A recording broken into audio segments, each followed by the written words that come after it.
ये भी कारण हो सकता है। ठीक है, तो हम लोग डिस्कस करेंगे सोशल वेलफेयर एडमिनिस्ट्रेशन। इस यूनिट में कुछ इंपॉर्टेंट टॉपिक हैं जो कि एग्ज़ाम में आ सकते हैं। क्या होता है सोशल वेलफेयर एडमिनिस्ट्रेशन?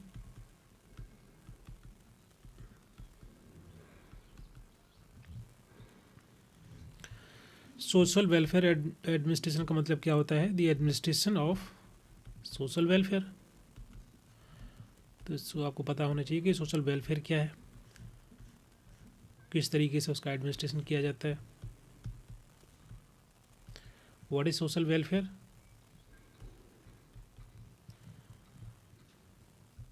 बताइए। सोशल वेलफेयर मतलब होता है कि असिस्टेंस, मदद करना, हेल्प करना, सर्विसेज प्रोवाइड कराना to the vulnerable section, marginalized group.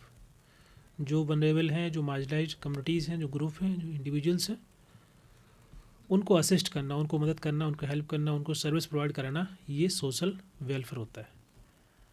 Okay, जैसे कि फॉर एग्जांपल एजुकेशन हो सकता है, हेल्थ केयर हो सकता है, अफोर्डेबल हेल्थ केयर कैसे प्रोवाइड करा सकते हैं ऐसे लोग जो कि गरीब हैं, शिक्षा है और बाकी चीज़ें, हाउसिंग है, शेल्टर है, ठीक है, रोज़गार है।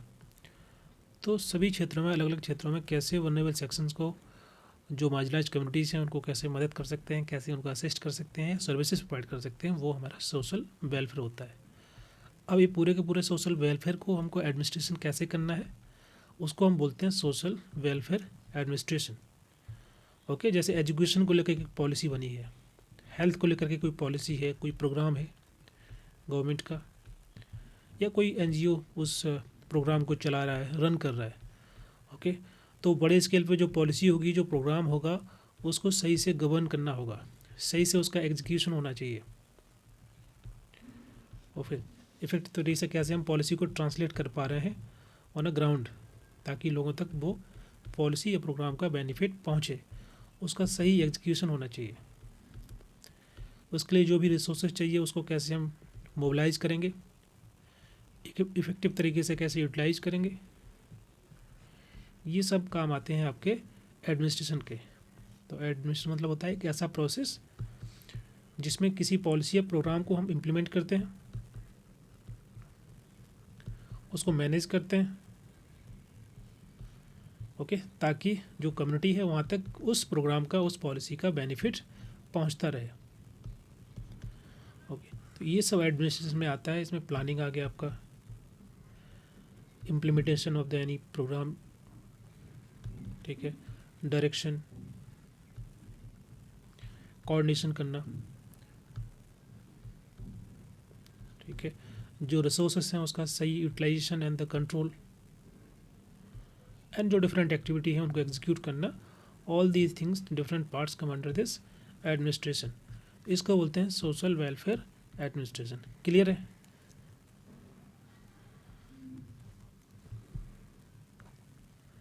बोलिए। Yes, sir. Okay, now we will discuss about the principles. Principles of social welfare administration, that is given by the tracker.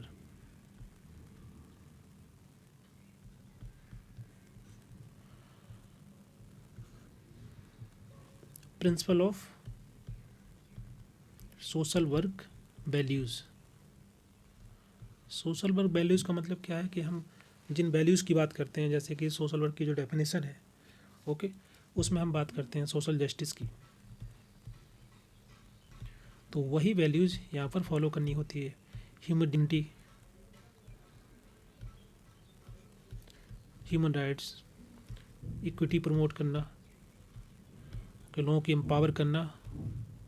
तो ये जो डिफरेंट वैल्यूज़ जो हम फॉलो करते हैं सोशल वर्क के अंदर, ये सभी की सभी वैल्यू गाइड करती हैं through this social work administration, कि किस तरीके से प्लानिंग करनी है सोशल वर्कर को, किस तरीके से डिसीजन लेना है, कैसे उसको इम्प्लीमेंट करना है, ओके, ताकि इक्विटी प्रमोट हो, सोशल जस्टिस इंश्योर हो, और जो भी लोगों के अधिकार हैं वो उनको इंश्योर हो, ह्यूमन डिग्निटी उसको फोकस करना, एंड साथ ही साथ इक्विटी प्रमोट करना कि जो मोस्ट वनरेबल हैं वहाँ तक वो रिसोर्सेस हैं, जो बेनिफिट है, पहुँच पाए सभी में। Clear? Regardless of their social economical background और द जेंडर और एनीथिंग, सभी तक सभी रिसोर्सेज पहुंचने चाहिए। इस प्रकार की वैल्यू हमको फॉलो करनी होती है। दूसरा है principle of community and client needs.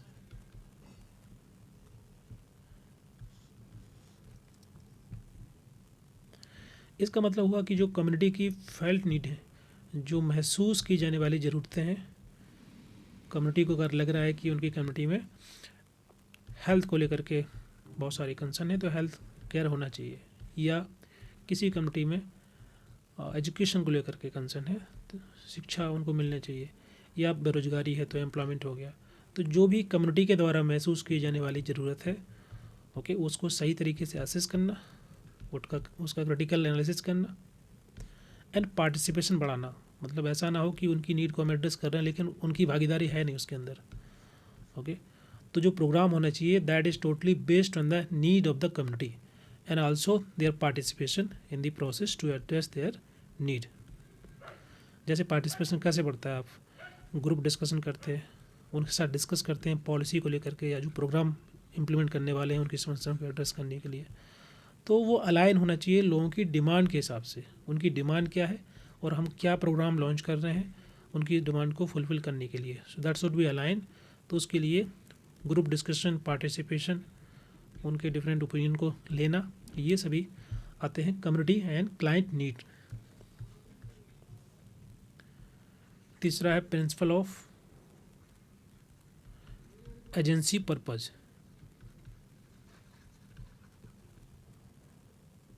Okay, इसका मतलब होता है कि जो भी एजेंसी किसी प्रोग्राम को लॉन्च कर रही है या उसको इम्प्लीमेंट करने वाली है कम्युनिटी में, तो उस एजेंसी का क्या गोल है, क्या ऑब्जेक्टिव है, वो क्लियरली डिफाइन होना चाहिए।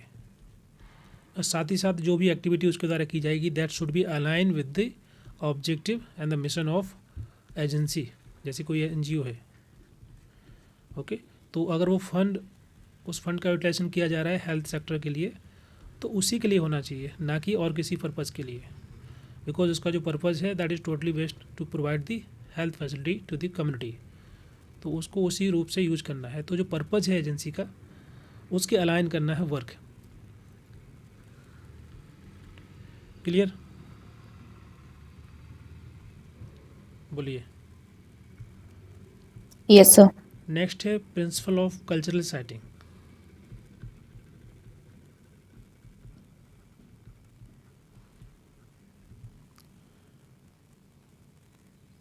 इसका मतलब होता है कि जो कम्युनिटी का कल्चर है, उनकी जो वैल्यूज़ हैं, जो कल्चर है, जो बिलीफ है, जिस चीज़ में विश्वास करते हैं, वो उनकी जो प्रैक्टिसेस हैं डेली लाइफ की,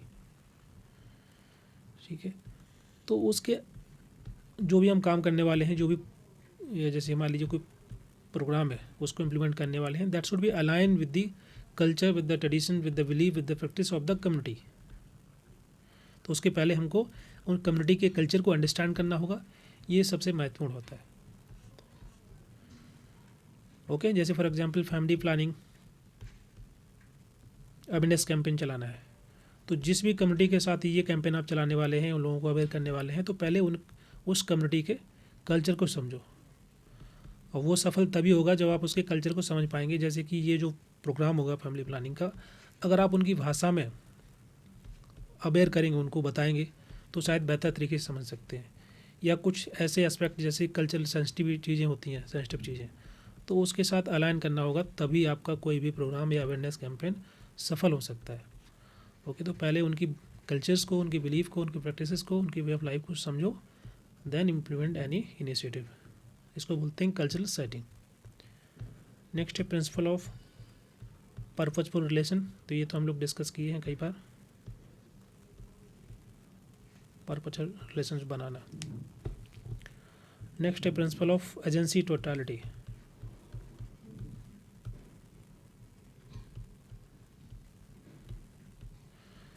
प्रिंसिपल ऑफ एजेंसी टोटलिटी का मतलब क्या होता है?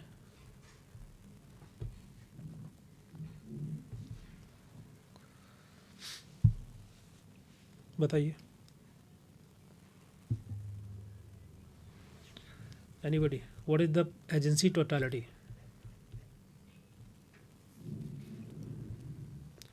देखिए, एजेंसी टोटलिटी का मतलब यहाँ पर है किसी भी चीज़ को हम होलिस्टिकली देख रहे होते हैं। ओके, लुकिंग एट और being at with the totality, holistically चीज़ों को देखना। हमारा फोकस इंटरनल सिस्टम पे भी होगा, एक्सटर्नल लिंकेज पे भी होगा, जैसे गवर्नमेंट की उसको लेकर के क्या फंड है, क्या प्लानिंग है, वो चीज़ है। इंटरनल सिस्टम मतलब जो एजेंसी है खुद, वो किस तरीके से वर्क कर रही है, किस तरीके से फंक्शन कर रही है किसी प्रोग्राम को लेकर के। बाहरी फैक्टर और भी आ सकते हैं, इकोलॉजिकल इंटरेक्शन भी हो सकता है। ओके, जैसे हेल्थ इशू है तो हेल्थ इशू को लेकर के सभी चीज़ों को, सभी मतलब उसको होलिस्टिकली देखना। Okay, look at the community, उनके कंसर्न, एंड देन एजेंसी, वो उसको कैसे एड्रेस करेगी, देन गवर्नमेंट की policy program, how they are aligning with this to address the health issue, और इकोलॉजिकल कंसर्न कई प्रकार के हो सकते हैं। तो वो सभी मतलब सभी चीज़ों को एक साथ लेकर के देखना, that is the principle of agency totality. Clear?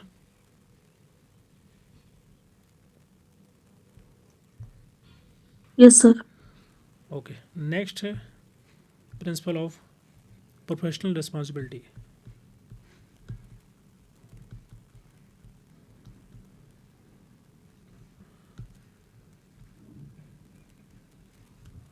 Professional responsibility मतलब क्या होता है?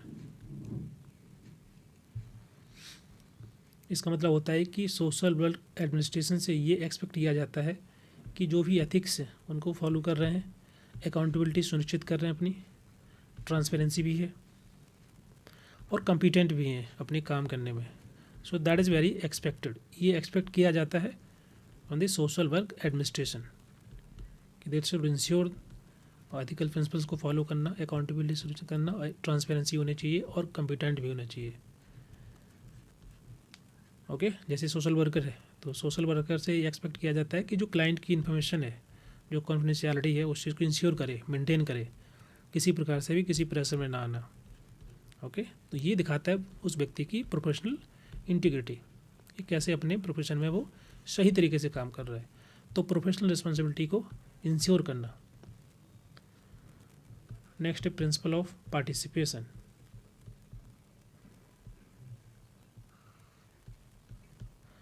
प्रिंसिपल ऑफ पार्टिसिपेशन का मतलब यहाँ पर यह है कि एक्टिव पार्टिसिपेशन, एक्टिव या इन्वॉल्वमेंट।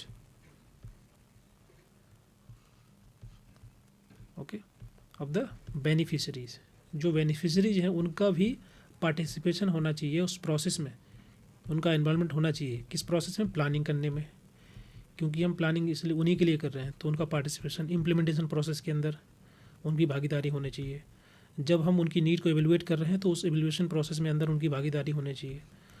तो जो कम्युनिटी है उनके अंदर एक ऑनरशिप की भावना डेवलप होनी चाहिए। अगर हम उनको प्रोसेस फॉलो करते हैं, उनको साथ में लेते हैं, तो उनके अंदर भी एक ऑनरशिप की भावना रहेगी कि हम भी इस प्रोसेस के अंदर हैं, हमारी समस्या ही नहीं, सबकी हम समस्या को एड्रेस भी कर रहे हैं।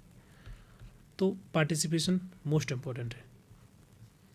क्लियर? जैसे मान लीजिए शेल्टर बनाए जा रहे हैं, तो शेल्टर घर प्रोवाइड किए जा रहे हैं लोगों को, तो अगर उनको हम पार्टिसिपेट करेंगे प्रोसेस के अंदर, तो उनसे पूछ सकते हैं किस तरीके के घर होने चाहिए, आपके डिज़ाइन क्या होना चाहिए, उसका लेआउट कैसा होगा, ठीक है, उसके हिसाब से स्कीम तैयार की जाएगी। सो that is very important, participation. Next है प्रिंसिपल ऑफ कम्युनिकेशन। तो ये तो क्लियर होगा आपको कि टू वे कम्युनिकेशन इंपॉर्टेंट होता है किसी भी सर्विस को इफेक्टिव तरीके से डिलीवर करने में। नेक्स्ट है प्रिंसिपल ऑफ लीडरशिप।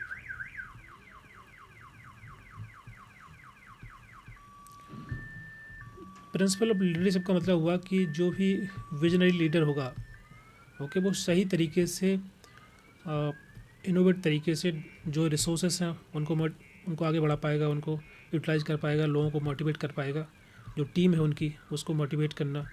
ओके, तो ओवरऑल जो गोल अचीव करना है उसके लिए एक अच्छा लीडर होना ज़रूरी है एडमिनिस्ट्रेशन के अंदर। ओके, तो how they effectively they are using the resources, okay, and उनकी जो टीम है पूरी की पूरी उसको कैसे मोटिवेट कर रहे हैं और कैसे इनकरेज कर रहे हैं, ताकि that should be align with the objective of the agency and they are delivering the services to the people. तो एक अच्छा लीडर होना ज़रूरी है। नेक्स्ट है principle of planning.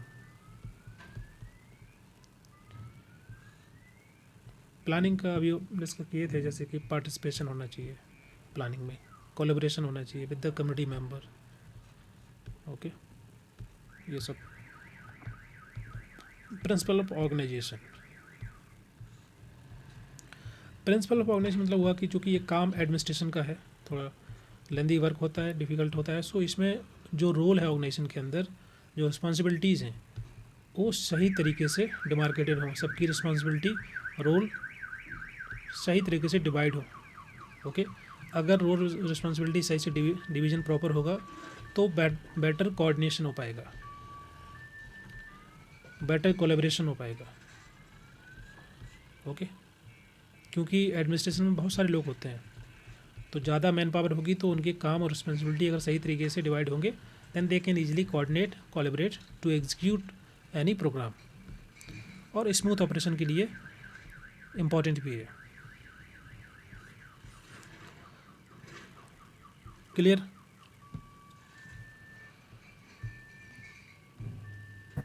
Ji sir. Next है प्रिंसिपल ऑफ डेलीगेशन। डेलीगेट करना, कि जो भी अथॉरिटी है उन सभी को जो वर्क है सही से उनकी जो रिस्पॉन्सिबिलिटी है उसको असाइन करना। जैसे कि जो अथॉरिटी होगा ऐलान करेगा कि उनके जो नीचे जो काम करते हैं सबऑर्डिनेट हैं, ओके, उनकी क्या क्या जिम्मेदारी है, क्या रोल है, क्या रिस्पॉन्सिबिलिटी, क्या वर्क असाइन किया गया है, उसको असाइन करना इन अ वेरी डिसेंट्रलाइज वे, ताकि वो अपना काम भी कर पाएँ सही तरीके से और उसमें काम में एफिशिएंसी भी आए। जैसे कि अलग अलग डिपार्टमेंट हैं, तो हर एक डिपार्टमेंट के अंदर जितने भी सबऑर्डिनेट होंगे उनकी जो जिम्मेदारी होगी, उनका जो रोल होगा वो सही से एग्जीक्यूट कर पाएंगे, अपना वर्क कर पाएंगे। तो यहाँ पर decentralization is important along with the centralize command. Clear? Principle of delegation of the work.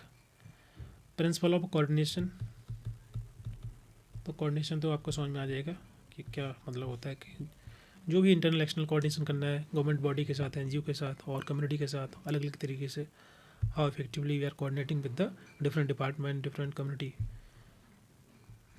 Principle of resource utilization, ये भी हम लोग डिस्कस किए हैं कि कैसे बेहतर तरीके से रिसोर्स को यूटिलाइज कर सकते हैं, ऑप्टिमम तरीके से यूटिलाइज कर सकते हैं उनको। प्रिंसिपल ऑफ चेंज, ओके, इसका मतलब होता है कि वेलफेयर एडमिनिस्ट्रेशन का फोकस होना चाहिए कैसे, किस प्रकार से हम बदलाव करें पॉजिटिव, जो बदलाव आना चाहिए social change that should B positive through the intervention. जो भी हम इंटरवेंशन कर रहे हैं that give result in form of the positive social change. Clear?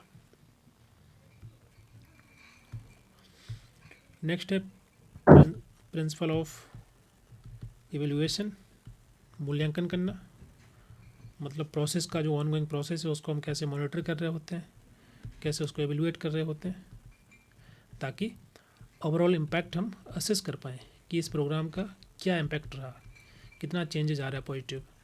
अगर इम्प्रूवमेंट ज़्यादा नहीं है तो कैसे उसको इम्प्रूव कर सकते हैं, उस प्रोसेस को, उस प्रोग्राम को। नेक्स्ट है प्रिंसिपल ऑफ ग्रोथ। ओके, तो इसका मतलब है कि जो भी इंटरवेंशन हम कर रहे हैं किसी प्रोग्राम के माध्यम से, किसी पॉलिसी के माध्यम से, तो दैट शुड प्रमोट डेवलपमेंट, एक ऐसा डेवलपमेंट कि वो इंक्लूसिव भी हो और सस्टेनेबल भी हो और होलिस्टिक भी हो, ताकि ज़्यादा से ज़्यादा लोगों को उसका बेनिफिट मिल पाए। ऐसा ना हो कि केवल कुछ लोग बेनिफिट हो रहे हैं और बाकी लोग नहीं रहे हैं। तो that should be very inclusive, sustainable and holistic. Clear? तो ये सभी सोशल वर्क एडमिनिस्ट्रेशन के जो प्रिंसिपल दिए गए हैं ट्रकर के द्वारा, इनको आपको ध्यान रखना है। पूरे तो याद नहीं होंगे, लेकिन अगर जैसे कि प्रिंसिपल ऑफ चेंज है तो इसका मतलब आपको पता होना चाहिए, प्रिंसिपल ऑफ रिसोर्स यूटिलाइजेशन है तो उसका मतलब क्या है ये पता होना चाहिए।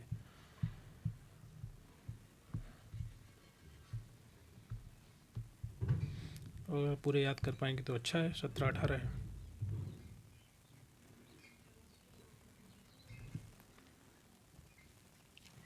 सर एक बारी प्रिंसिपल ऑफ कल्चरल सेटिंग को एक्सप्लेन कर दीजिए प्लीज।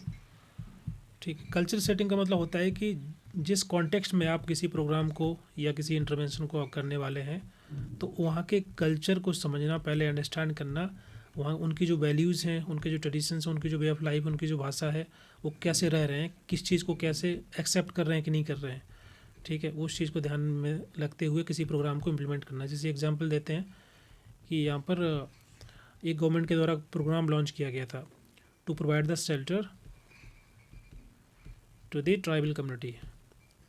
अब कौन ट्राइबल कम्युनिटी थी वो नाम याद नहीं, लेकिन एक कम्युनिटी थी जो पीबीटीजी में आते हैं, मोस्ट वल्नरेबल हैं जो। तो उनको शेल्टर प्रोवाइड करने की जो है सरकार ने कोशिश की कि उनको घर दिए जाएँ, कि उनके पास घर नहीं, जंगल में रहते हैं।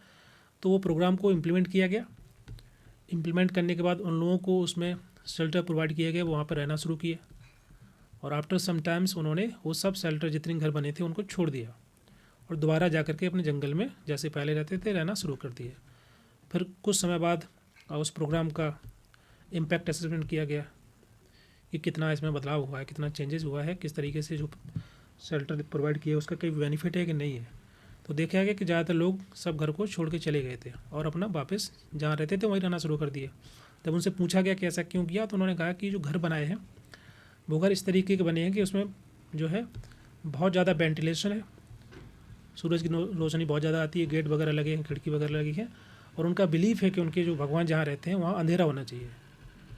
ओके, इसका मतलब क्या हुआ कि शायद उन लोगों से पूछ के उन लोगों ने घर को डिज़ाइन नहीं किया।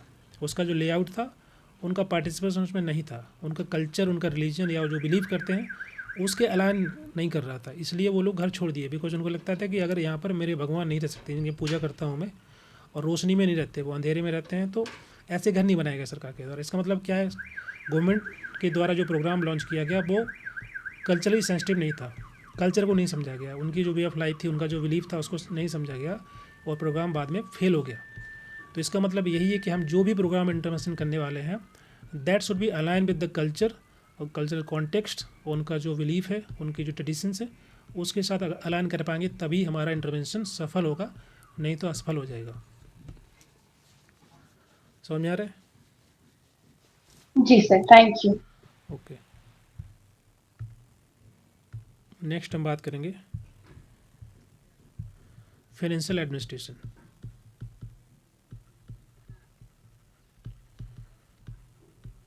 फाइनेंशियल एडमिनिस्ट्रेशन क्या होता है? देखो, सोशल वेलफेयर और जो सोशल सिक्योरिटी है, सोशल वेलफेयर है, इस प्रकार की सर्विसेज जो दी जाती हैं लोगों को, तो वो दिन पे दिन बढ़ती जा रही हैं, क्योंकि लोग बढ़ रहे हैं और जो ज़रूरतें हैं, मतलब वेलफेयर के लिए जो बहुत सारे लोग हैं ऐसे जो वल्नरेबल सेक्शन से बिलोंग करते हैं, मार्जिनलाइज कम्युनिटी से बिलोंग करते हैं, तो ऐसे प्रोग्राम को और सफल बनाने के लिए अगर ये बढ़ते जाएंगे, संख्या बढ़ेगी तो लोग बढ़ेंगे, तो वेलफेयर एक्टिविटी ज़्यादा करनी पड़ेगी। ओके, तो उसके लिए फंड भी चाहिए, रिसोर्सेज चाहिए, और उन फंड को, रिसोर्सेज को कैसे यूटिलाइज़ करना है इफेक्टिव तरीके से, वो किया जाता है फाइनेंशियल एडमिनिस्ट्रेशन से। मतलब कैसे बजटिंग करें सही तरीके से, क्योंकि बड़े स्केल पे अगर बजटिंग करना है, बड़े स्केल पे रिसोर्सेज को मोबिलाइज कराना है, यूटिलाइज करना है, तो उसके लिए बजटिंग इंपॉर्टेंट है। अगर जैसे मान लीजिए 200, 400, 500 लोग हैं तो ईजी हो जाता है। अगर वहीं पर अगर मान लीजिए 20,000 लोग हैं, तो उनके लिए जो रिसोर्सेज चाहिए, जो फंड चाहिए, उसका सही बजटिंग होना इंपॉर्टेंट है। तो वहाँ पर ये रोल प्ले करता है financial administration.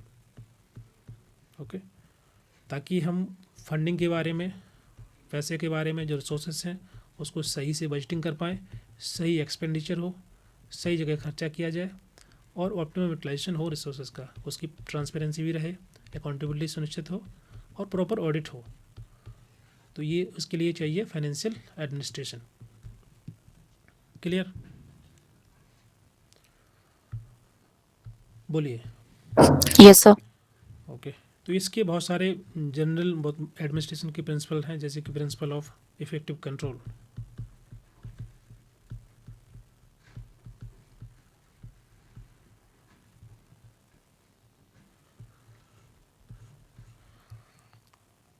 Principle of effective control का मतलब क्या होता है कि हर स्टेज पर जितने भी स्टेक होल्डर हैं, ओके, उनका that should B ensure the transparency, वहाँ पर ट्रांसपेरेंसी बरतना चाहिए, लीगलिटी को ध्यान में रखना चाहिए, एफिशिएंसी होना चाहिए, that is the effective control.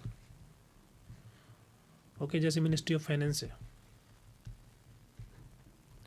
तो बजट फ्रेम करते हैं, ये आपका एग्जीक्यूटिव स्टेज होगा। ओके, पार्लियामेंट में डिबेट होता है उसको लेकर के, अप्रूवल होगा नहीं होगा तो पार्लियामेंट डिसाइड करेगी, जो लेजिस्लेचर है, ठीक है। फिर जो CAG होता है, कंट्रोलर एंड ऑडिटर जनरल, वो उसको ऑडिट करता है कि उस फंड का यूटिलाइजेशन कैसे हुआ है या होगा। उसके अलावा आपका पब्लिक अकाउंट कमेटी होती है, वो रिव्यू करती है जो ऑडिट रिपोर्ट होती है CAG की। तो एक पूरा प्रोसेस है ताकि इसमें ट्रांसपेरेंसी बनी रहे, इफेक्टिव तरीके से यूटिलाइजेशन और रिसोर्सेज का सही तरीके से। तो प्रिंसिपल ऑफ इफेक्टिव कंट्रोल होना ज़रूरी है। समझ में आ रहा है? जी सर। दूसरा है प्रिंसिपल ऑफ अकाउंटेबिलिटी। अकाउंटेबिलिटी का मतलब क्या हुआ? Accountable for the public spending. जो हम पैसा खर्च कर रहे हैं, जैसे कि सरकार के पास पैसा कहाँ से आता है? वो टैक्स का होता है, लोगों का पैसा है। तो हम जो पैसा खर्च कर रहे हैं उसकी अकाउंटेबिलिटी सुनिश्चित करना इम्पॉर्टेंट है। ओके, जिस पर्पज़ के लिए पैसा सेंक्शन किया गया है वही पर्पज़ फुलफिल होना चाहिए। जैसे कि मान लीजिए हेल्थ केयर फैसिलिटी प्रोवाइड कराना है, उसके लिए पैसा सेंक्शन किया गया है। अब वो पैसा ऐसा ना हो कि उससे हम हाईवे बना रहे हैं या बाकी के इंफ्रास्ट्रक्चर तैयार कर रहे हैं। ओके, तो the government should want to spend the money on the for the purpose they have sanction. Okay, क्योंकि CAG चेक करता है, फिर जो ऑडिट होता है उसमें देखा जाता है कि जो खर्चा हुआ है, एक्सपेंडिचर हुआ है मनी का, कहाँ पर हुआ है, क्या उस पर्पज़ के लिए हुआ था जिस पर्पज़ के लिए पार्लियामेंट ने पैसे को सेंक्शन किया था। तो नहीं हुआ तो वो ऑडिट में दिख जाएगा। तो प्रिंसिपल ऑफ अकाउंटेबिलिटी इम्पॉर्टेंट है सभी प्रोसेस में। नेक्स्ट है प्रिंसिपल ऑफ अथॉरिटी।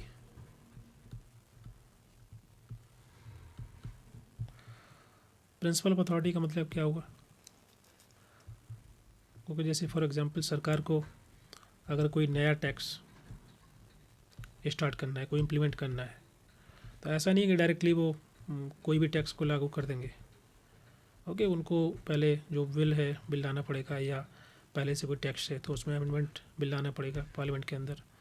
ओके, फिर जो इलेक्टेड रिप्रेजेंटेटिव होते हैं वो वोट करते हैं, फिर फाइनली डिसाइड किया जाता है कि टैक्स को बढ़ाना है या चेंज करना है, अमेंडमेंट करना है किसी प्रकार का। ओके, तो ऐसे किसी प्रकार से भी कोई टैक्स या कुछ भी ऐसे इम्पोज नहीं किया जा सकता है। ओके, या ऐसे ही पैसे टैक्स कलेक्ट नहीं कर सकते बिना किसी अप्रूवल के। अप्रूवल इम्पॉर्टेंट है फ्रॉम दी पीपल रिप्रेजेंटेटिव, जो हम लोग चुन के भेजते हैं लोगों को पार्लियामेंट के अंदर, वो डिसाइड करते हैं, वो अप्रूव करेंगे तभी कोई नया टैक्स इम्पोज किया जाएगा। तो प्रिंसिपल ऑफ अथॉरिटी इम्पॉर्टेंट है। नेक्स्ट है principle of compliance with the will of legislature.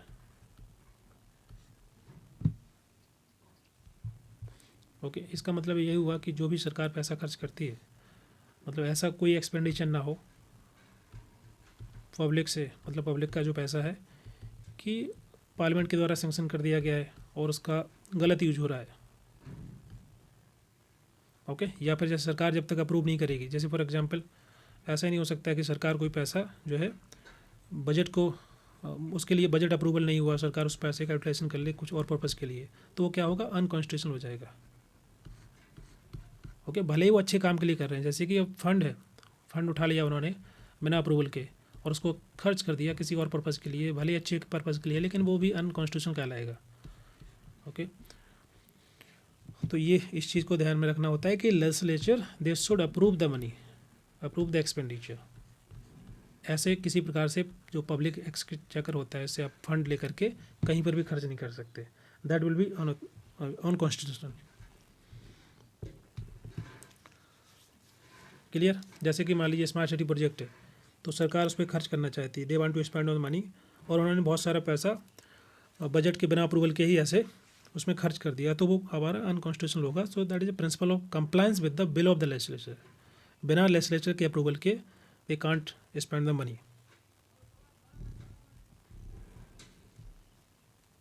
Clear? बोलिए. Principle of simplicity and regularity.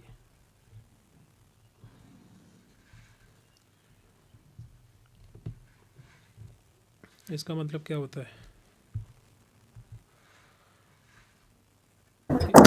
Sir ये नाम एक बार और रिपीट कर देंगे प्लीज. प्रिंसिपल ऑफ सिंप्लिसिटी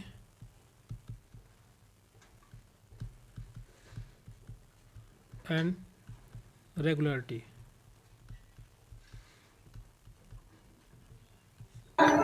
ठीक है सर, थैंक यू. इसका मतलब हुआ कि जो प्रोसेस है ना, पूरा प्रोसेस ऑफ फाइनेंशियल एडमिनिस्ट्रेशन, वो सिंपल होना चाहिए, बहुत कॉम्प्लिकेटेड ना हो, रेगुलर हो, ट्रांसपेरेंट हो, बहुत ज़्यादा डिले ना हो प्रोसेस के अंदर, ट्रांसपेरेंसी अच्छी होनी चाहिए, कन्फ्यूजन ना हो ज़्यादा. ओके.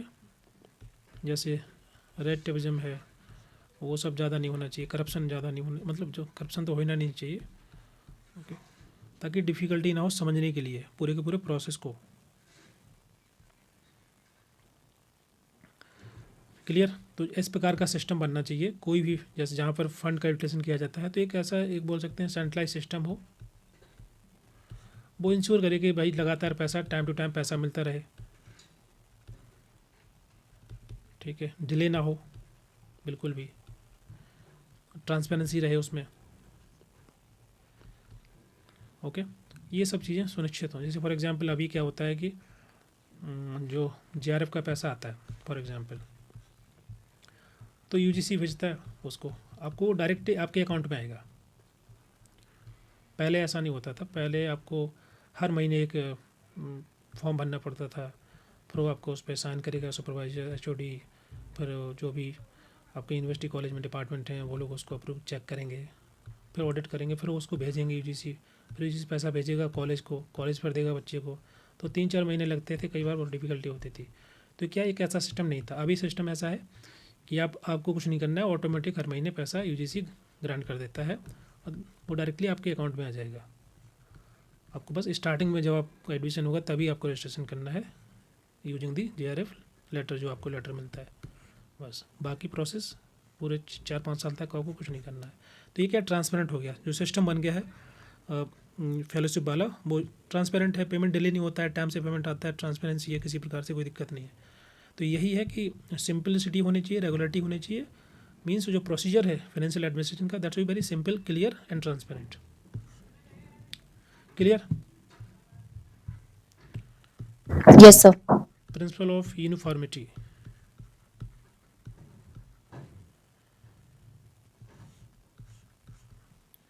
यूनिफॉर्मिटी का मतलब क्या हुआ? इसका मतलब है कि जैसे फॉर एग्जांपल किसी भी इंस्टीट्यूट के अंदर, किसी संस्था के अंदर, जैसे एनजीओ वगैरह कोई भी है, तो बहुत सारे डिपार्टमेंट होते हैं. ओके. तो मान लीजिए 4 डिपार्टमेंट हैं, चारों ने अपना अपना अलग अलग सिस्टम बना रखा है, अलग अलग प्रकार के फॉर्म है. ये जो फाइनेंशियल एडमिनिस्ट्रेशन को लेकर, पैसे को लेकर, बजटिंग को लेकर के, एक्सपेंडिचर को लेकर के, सबका अपना अलग अलग फॉर्म है.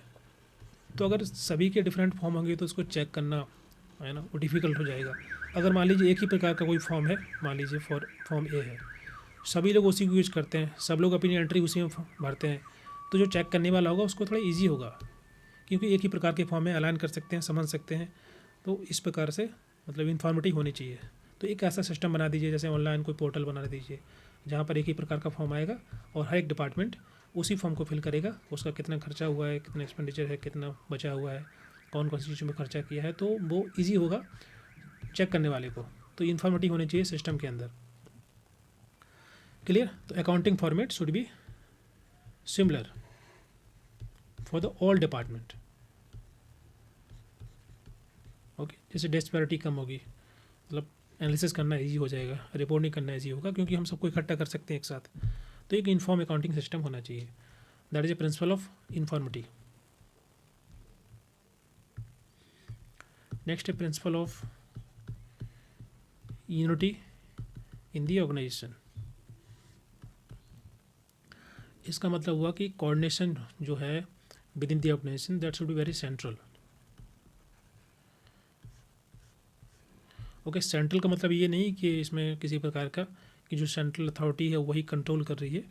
इसका मतलब है कि अलग अलग डिपार्टमेंट है, उनके बीच में सही कोऑर्डिनेशन होगा। अगर एक सेंट्रल बॉडी होगी दे can easily track, they can easily coordinate with the other agency, other department, और उनकी अपने जो है उनको फ्रीडम है, वो डिसेंट्रलाइज पावर उनके पास है कि they can do their work in their one way. But of course एक अथॉरिटी है जो कि मैनेज कर सकती है, कोऑर्डिनेट कर सकती है प्रॉपर तरीके से with the different department. Clear? Yes sir. Okay, तो ये सभी के सभी प्रिंसिपल हो गए फाइनेंस एडमिनिस्ट्रेशन के। इनमें किसी को डाउट तो नहीं है? Principle of financial administration.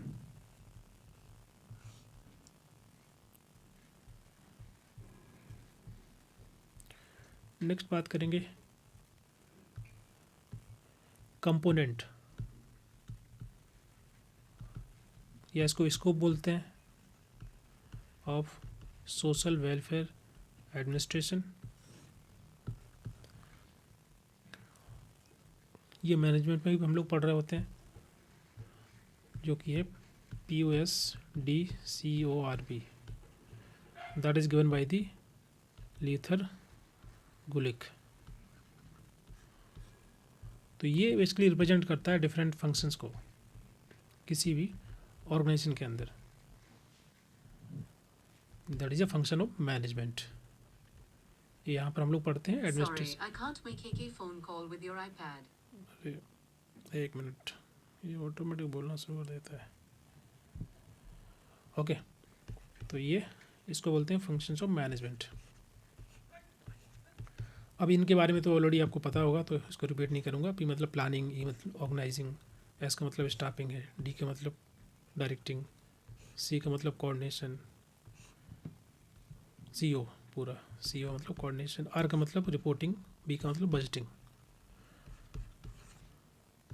ठीक है, इसको आपको याद रखना है बस।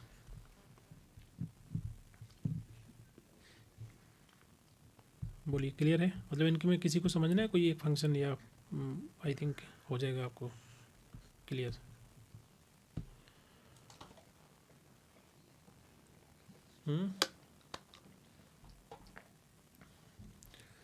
बोलिए, हेलो। नहीं सर, ठीक है, ये समझ, आपने पहले भी समझाया था तो। हाँ हाँ, ठीक है। फिर सोशल वेलफेयर एडमिनिस्ट्रेशन के मॉडल्स, ये बेसिकली मॉडल इसी के नहीं है, ये जनरली मॉडल हम कहीं भी यूज़ कर सकते हैं। तो यहाँ भी एक बार हम लोग देख लेते हैं, वैसे और भी डिस्कस किए थे पहले भी हम लोग। जैसे पहला फैमिलियल मॉडल है,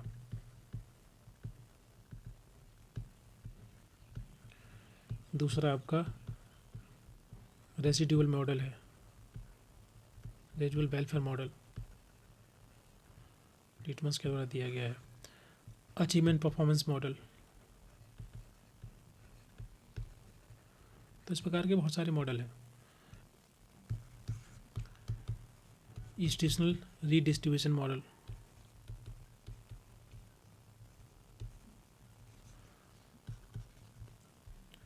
फैमिली मॉडल मतलब क्या होता है कि एक सबसे महत्वपूर्ण सिस्टम, सबसे छोटा यूनिट या इम्पोर्टेंट सिस्टम, जो कि एक सोशल सपोर्ट प्रोवाइड कराता है। जैसे घर है, फैमिली है, तो सोशल सपोर्ट प्रोवाइड कराना, इकोनॉमिक सपोर्ट प्रोवाइड कराना, एक आइडेंटिटी डेवलप होती है फैमिली से। तो ये सबसे छोटा मॉडल है, सबसे महत्वपूर्ण मॉडल है सोशल वेलफेयर का, सोशल वेलफेयर एडमिनिस्ट्रेशन का, घर के माध्यम से, पहला मॉडल। दूसरा है रेजिडुअल वेलफेयर मॉडल। इसके बारे में बताइए, हम लोग डिस्कस किए थे कई बार। What is this residual welfare model?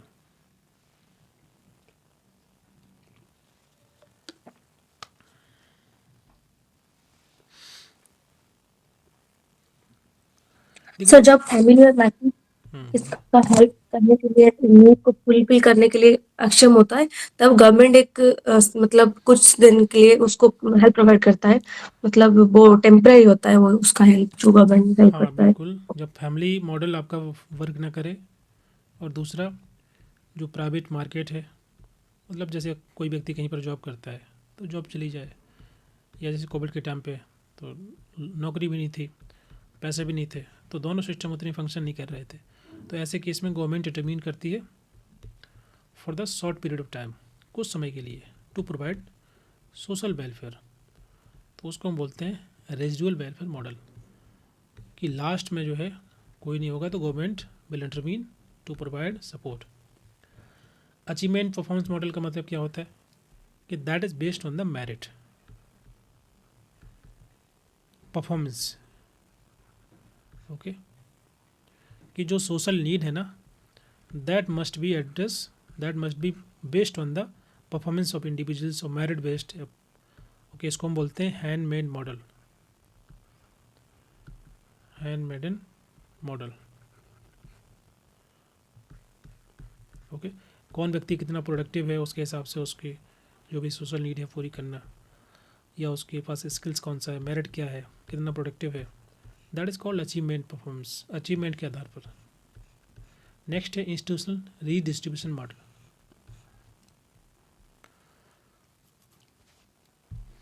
देखो, सरकार के द्वारा टैक्स कलेक्ट किया जाता है, तब उनके पास मान लीजिए पैसा है इतना सारा, उस पैसे को वो दोबारा से रीडिस्ट्रीब्यूट करते हैं टू द पीपल, कि जिनको वास्तविक नीड है, जैसे सोशल सिक्योरिटी है, पेंशन है, बेरोजगारी भत्ता है, ओके, जो डिफरेंट डिएबल पर्सन है उनको पेंशन देना, ओके, जो वृद्ध लोग हैं, तो उसको बोलते हैं redistribution model, that how the government redistributing the money और tax money to the people जिनको वास्तविक ज़रूरत है, those who are in the need, cash benefit provide कराना और बाकी इस प्रकार के। तो रिसोर्सेज हो चाहे पैसे हो, उसको दोबारा से खर्च करना, जो लोगों से इकट्ठा किया गया है लोगों पे ही खर्च करना, उसको उनकी जो बेसिक स्पेसिफिक नीड है बेस्ड ऑन द सिलेक्शन, कि किसको वास्तविक ज़रूरत है, तो उसको बोलते हैं institution redistribution model. Clear? Yes sir. Okay, next हम बात करेंगे कुछ टर्म है जो कि एग्ज़ाम में आती हैं, जैसे कि सोशल वेलफेयर, वैसे हम लोग डिस्कस कर लिए हैं तो समझ में आ गया होगा। सोशल वेलफेयर हो गया, social service, social welfare services and social security. बताइए क्या डिफरेंस है? सोशल वेलफेयर तो हम लोग अभी डिस्कस कर लिए, और सर सोशल डिफेंस को भी सर ऐड कर दीजिए सर। सोशल डिफेंस, ठीक है, सोशल डिफेंस हो गया। सोशल वेलफेयर मतलब होता है कि जो वनरेबल सेक्शन है, जो मार्जिनलाइज ग्रुप है, उनकी जो नीड है उसको पूरा करना, उसको एड्रेस करना, जैसे कि उनको असिस्ट करना, उनकी मदद करना, हेल्प करना, सर्विसेज प्रोवाइड कराना, तो ये कहलाता है सोशल वेलफेयर। वेलफेयर किया जाता है for those who need it, for the marginalize और द वनरेबल सेक्शन।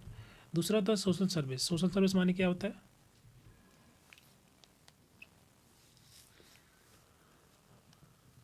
बताइए।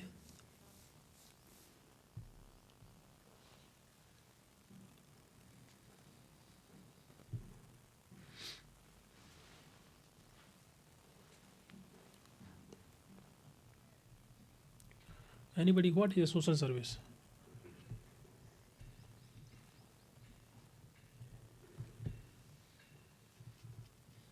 सर सभी को मतलब जो उनका नीड के अनुसार सभी को उनका फुलफिल करना उसका नीड। देखो, सोशल सर्विस सिंपल सर्विसेज हैं, जैसे सरकार के द्वारा भी दी जाती हैं, जैसे कि सभी को हेल्थ केयर फैसिलिटी, शिक्षा, स्कूल वगैरह बने हैं, तो ये सर्विसेज ही तो हैं। इलेक्ट्रिसिटी, पानी, बिजली, ये सब सर्विसेज हैं। ये किसी वनरेबल के लिए नहीं है, सभी के लिए है, to all the citizen. Whatever the services provide by the government to the people और एनी इंडिविजुअल्स और any agency can also provide, तो जो सर्विसेज सभी के लिए होती हैं, anybody can have the access. और उसके अलावा और भी कुछ सर्विसेज ऐसी होती हैं जो कि स्पेसिफिक लोगों के लिए है, जैसे कि काउंसलिंग वगैरह देना, या और कई प्रकार की सर्विस हो सकती हैं, तो वो that is for the specific, but in generally service means any kind of activity just to helping the individuals और the community that is a social service. Social welfare service, जो सोशल वेलफेयर के माध्यम से service दी जाती है to the needy people, to the vulnerable section, उसको बोलेंगे सोशल वेलफेयर सर्विस। सर्विस का मतलब है the activity that is perform through the welfare to the needy people, तो सोशल वेलफेयर सर्विस हो गया वो। ठीक है, जैसे घर बना के देना, तो ये सर्विस हो गई थ्रू दी सोशल वेलफेयर। घर किसको दिया जाएगा? जिसके पास घर नहीं है, तो ये होगी हमारी सोशल वेलफेयर सर्विस। नेक्स्ट है सोशल सिक्योरिटी। सोशल सिक्योरिटी का मतलब होता है कि जब जैसे फॉर एग्जांपल गवर्नमेंट पैसा खर्च करती है, तो वो एक तो होगी सिंपल सर्विसेज, दूसरी हो गई कि उन लोगों के लिए जिनको वास्तविक उस चीज़ की ज़रूरत है, जैसे डिसेबल्ड लोग हैं, ओके, तो उनके लिए स्कॉलरशिप या और कई प्रकार के बेनिफिट प्रोवाइड कराना। जो बूढ़े लोग हैं उनको पेंशन देना, ओके, या जो बेरोजगार लोग हैं उनको बेरोजगारी भत्ता देना। तो ये सोशल सिक्योरिटी कहलाती है कि गवर्नमेंट फाइनेंशियल एड देती है, फाइनेंशियल सपोर्ट करती है during the crisis, during the problem. तो ये सभी कहलाएंगे सोशल सिक्योरिटी। क्लियर? यस। और सोशल डिफेंस का मतलब क्या होता है बताइए, हम लोग यूनिट 9 में डिस्कस किए थे। एनीवन?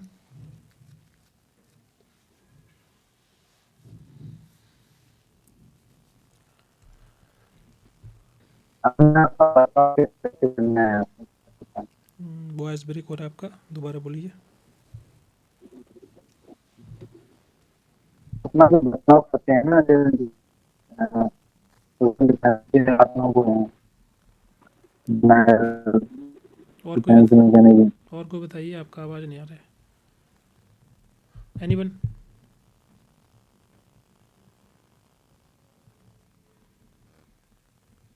सर सभी को सुरक्षा प्रदान करना वो सोशल डिफेंस के अंदर आता है। सभी को सुरक्षा, किसको? सभी को नहीं हो सकता है। सोशल डिफेंस में हम लोगों ने कैटेगरी डिवाइड की थी कि जो ड्रग एडिक्टेड हैं, ओके, या किसी प्रकार से जुवेनाइल डेलिक्वेंसी वाले केसेस हैं, तो इसमें जो मार्जिनलाइज है, जो वनरेबल हैं, जो अफेक्टेड हैं, जैसे कि प्रिजन वाला केस है, प्रोविजन वाला केस है, ट्रैफिकिंग वाला केस है, ट्रांसजेंडर्स हैं, बूढ़े लोग हैं, तो इनको हेल्प करना, इनको मदद करना, वो इसमें था। ओके, एक ऐसा सिस्टम, एक ऐसी पॉलिसी जो प्रोटेक्ट करती है उन सभी लोगों को या सोसाइटी को from the criminals, from the crime. और इसके अलावा जैसे कि ऑफेंडर्स जो हैं, जो क्रिमिनल्स हैं, उनको कैसे सोसाइटी में रीइंटीग्रेट कर सकते हैं by providing the like various क्या बोल सकते हैं, डी एडिक्शन प्रोग्राम या रिहेबिलिटेशन प्रोग्राम, उनको स्किल्स दे करके। तो ये सभी चीज़ें होती हैं सोशल डिफेंस के अंदर। इसका फोकस होता है सोसाइटी को प्रोटेक्ट करना क्राइम से, किसी प्रकार से सोशल डिविजन से, तो उनको रिहैब करना, रीइंटीग्रेट करना सोसाइटी के अंदर जितने भी ऑफेंडर्स हैं। इसके अलावा और भी ऑब्जेक्टिव होते हैं कि जो वनरेबल हैं उनको कैसे मदद कर सकते हैं, एरिया जैसे कि जुवेनाइल है, डेलिक्वेंसी, और भी जो मैंने यहाँ बताया हुआ है, ये सब ये हमारे सोशल डिफेंस में आते हैं। सर सोशल सिक्योरिटी और सोशल डिफेंस है वही, मतलब दोनों में हम मार्जिनलाइज्ड ग्रुप को हेल्प करते हैं ना। हाँ, देखो सोशल सिक्योरिटी भी उसी प्रकार का होता है, लेकिन डिफेंस आपका एक प्रॉपर सिस्टम बनाया हुआ है कि एक इसमें केवल सब डिफेंस के अंदर स्पेसिफिक है कि ये सभी एरिया हैं जो मैंने बताया था कि what are the area cover in the social defence. Okay, जैसे कि मैंने बताया था कि डेस्टिट वीमन, तो वो इसमें कवर नहीं है, तो उसको हम सोशल डिफेंस नहीं बोलेंगे। That is focus on a specific area only. Social security का ब्रॉड है, मतलब उसका कोई लिमिट नहीं है, किसी भी एरिया में सोशल सिक्योरिटी दी जा सकती है जो कि जिनको ज़रूरत है सोशल सिक्योरिटी की। जैसे बेरोजगारी है तो बेरोजगारी भत्ता देना, ये सोशल सिक्योरिटी कहलाएगा, ये डिफेंस में नहीं आएगा। समझ में आ रहा है? जैसे कि ऐसे हम डिपेंड कर सकते हैं कि जो उनमें उसमें मॉनिटरी मतलब हेल्प प्रोवाइड किया जाता है सोसाइटी सिक्योरिटी में। नहीं, इसमें भी प्रोवाइड किया जा सकता है। जैसे कि जो वृद्धा लोग हैं, वृद्धा पेंशन मिलती है, या बूढ़े लोग हैं, उनको असिस्ट करना, असिस्ट के साथ साथ उनको हेल्प भी प्रोवाइड कराना, तो वो पेंशन के थ्रू आएगा। तो ये आपका डिफेंस, आपका काइंड ऑफ सिस्टम होता है जो फोकस करता है किसी पर्टिकुलर एरिया के अंदर। तो सिक्योरिटी आपके अलग टर्म है। Okay, that is very institutionalize system. Social security एक टर्म है, ये कोई इंस्टीट्यूशनलाइज सिस्टम नहीं है। ओके, इसके माध्यम से मदद करते हैं ये, लेकिन आपका सोशल डिफेंस एक काइंड ऑफ सिस्टम है दैट फोकस कि किस तरीके से इंस्टीट्यूशनलाइज माध्यम से हम कैसे मदद कर सकते हैं इन अ वेरी फोकस्ड मैनर। उसके लिए फिर जो भी रिसोर्सेज चाहिए, चाहे सिक्योरिटी के माध्यम से या बाकी गवर्नमेंट स्कीम्स के माध्यम से, वो उनका यूज किया जाता है। ओके, सोशल सिक्योरिटी में रिहेबिलिटेशन नहीं आता है, तो रिहेबिलिटेशन करना वो डिफेंस में आ जाएगा। ओके, करेक्शनल हाउसेस या करेक्शन सपोर्ट प्रोवाइड कराना, और जो व्यक्ति जेल से निकलते हैं उनको हम कैसे दोबारा से रीइंटीग्रेट कर रहे हैं सोसाइटी के अंदर, वो डिफेंस में आएगा, सिक्योरिटी में नहीं आएगा। सिक्योरिटी का मतलब होता है उनको हम उनकी जो भी प्रॉब्लम है या कुछ समय के लिए उसको हम एड्रेस करने की कोशिश करते हैं, जैसे कि पेंशन वगैरह देना, या जो लोग बेरोजगार हैं तो उनको हम बेरोजगारी भत्ता देते हैं, या जो डिसेबल्ड पर्सन है उनको हम हेल्प करते हैं, तो वो सोशल सिक्योरिटी कहलाती है। दोनों टर्म अलग अलग हैं। Yes sir. Clear? Okay, yes.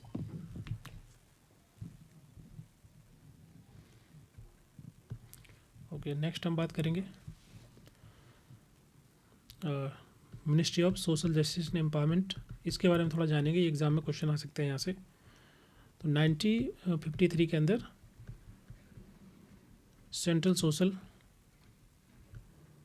Welfare board बनाया गया,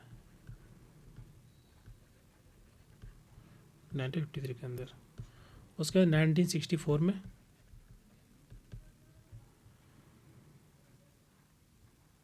ओके, इसका जो एडमिनिस्ट्रेशन स्ट्रक्चर था फॉर द सोशल वेलफेयर, वो स्टार्ट किया गया इन अ डिफरेंट डिपार्टमेंट। 1974 के अंदर ये जो डिपार्टमेंट था सोशल वेलफेयर का, इसको रीडिजाइन किया गया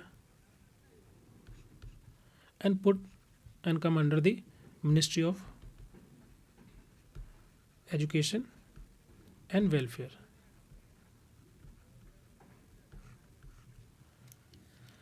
उसके बाद फिर 1984 में 85 में सोशल वेलफेयर डिपार्टमेंट एक सेपरेट मिनिस्ट्री बना। ओके, इसके अंदर बहुत सारे एरिया मतलब सोशल वेलफेयर के लिए, जैसे कि शेड्यूल कास्ट है, शेड्यूल ट्राइब है, माइनॉरिटीज़ है, उनके वेलफेयर की बात की गई, या उनके वेलफेयर के लिए काम करना स्टार्ट किया गया इस मिनिस्ट्री के द्वारा। सो दैट सेपरेट मिनिस्ट्री बनी आपकी 1985 के अंदर, social welfare department. Clear? Then उसके बाद 1998 में ये जो सोशल वेलफेयर डिपार्टमेंट था, that rename as the ministry of social justice and empowerment. Sir एक बार नाम फिर से बोलेंगे?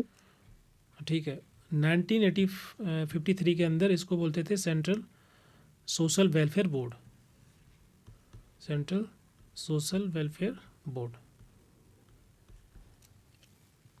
उसके बाद फिर 1972 में 1974 लिख दिया क्या, 72 है। ओके, देन ये रीडिजाइन किया गया as a department of social welfare, department of social welfare. यानी जो डिपार्टमेंट था ये किस मिनिस्ट्री के अंदर था, ministry of education and welfare, ministry of education and welfare. इसके अंदर ये डिपार्टमेंट रहता था सोशल वेलफेयर का डिपार्टमेंट। उसके बाद 1985 के अंदर सोशल वेलफेयर जो डिपार्टमेंट है, ओके, ये सेपरेट मिनिस्ट्री हुआ एज ए सेपरेट मिनिस्ट्री। और उसमें अगेन वही जो SC ST OBC माइनॉरिटीज़ के जो उनके अधिकार हैं, उनकी जो समस्याएं हैं, उसको एड्रेस करने के लिए बनाया गया था 1985 के अंदर। फिर बाद में 1998 के अंदर इसका नाम चेंज कर दिया है ministry of social justice and empowerment. तो ये 2-3 स्टेप याद रखना, पहला 1953 से, फिर 1972, फिर 1985 एंड 1999, 4 स्टेप में बदलाव हुए हैं। Starting with the central social welfare board, उसके बाद department of social welfare that come under the ministry of education and welfare.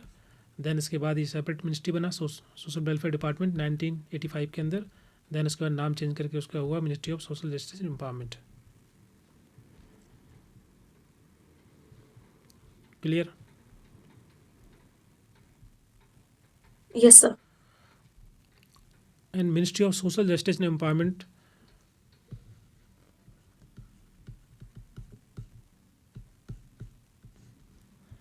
इसका काम होता है जितने भी वेलफेयर एक्टिविटी की जाती है फॉर द वनरेबल सेक्शन, इसके अलावा सोशल जस्टिस काम करना, एम्पावरमेंट में काम करना, एम्पावरमेंट ऑफ द जो भी डिसएडवांटेज कम्युनिटीज़ हैं, मार्जिनलाइज ग्रुप हैं हमारे समाज के। ओके, तो इस मिनिस्ट्री का जो काम है, जो जिम्मेदारी है, working for the welfare, for the social justice, for the empowerment of the disadvantage community of India. Okay, इसके अंदर बहुत सारे डिवीज़न है। जैसे पहला है schedule caste welfare division,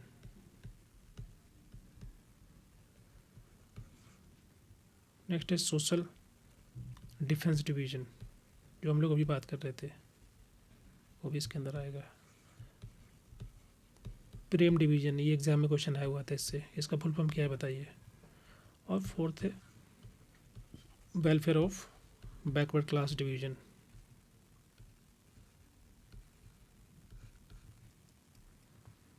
okay, welfare of the backward class division का मतलब हुआ कि बैकवर्ड क्लास के लिए, उनके विकास के लिए, उनके वेलफेयर के लिए काम करना। इसी प्रकार से आपका शेड्यूल कास्ट डिवीज़न हो जाएगा। PRM का मतलब क्या होता है? That is the planning, research,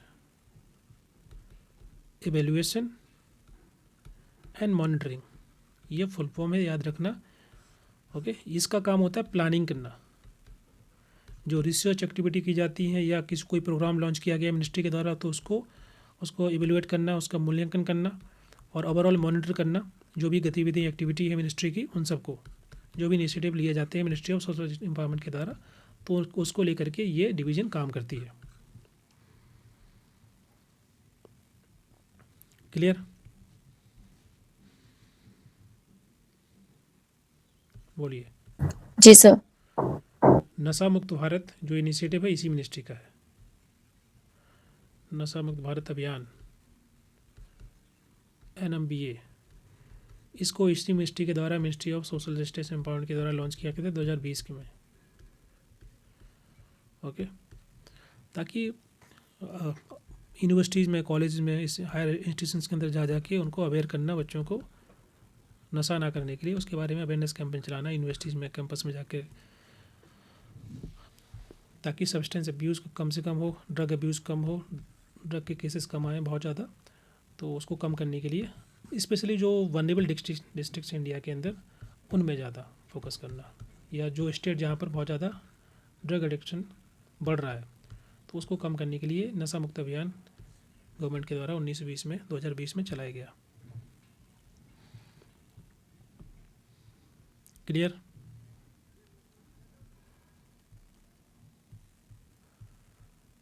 बोलिए। Yes, sir. ओके, अभी हम कुछ मॉडल, कुछ थ्योरी है उसको देख लेते हैं। Transtheoretical model of health behaviour change.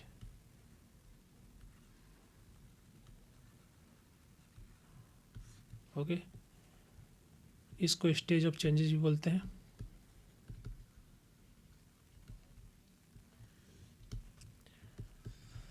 Okay, इस मॉडल को किसके द्वारा दिया गया?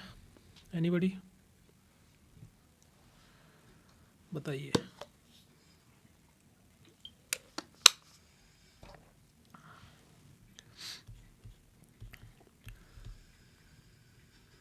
प्रोचेस्का एंड डी क्लेमेंट, इनके द्वारा इस मॉडल को दिया गया।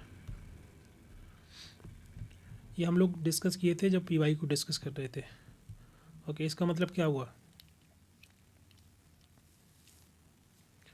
कि हेल्थ को लेकर के व्यक्ति का व्यवहार, व्यक्ति का बिहेवियर कैसे बदलता है, कैसे चेंज होता है, उसका एक स्टेज होता है, स्टेज ऑफ चेंज, कि किस प्रकार से व्यवहार, किस प्रकार से बिहेवियर बदल रहा है किसी पेशेंट का, किसी व्यक्ति का, अगर उसको कोई बीमारी है, कोई प्रॉब्लम है, हेल्थ कंसर्न है। ओके, उसके स्टेज होते हैं। जैसे पहला है प्री कंटेम्पलेशन।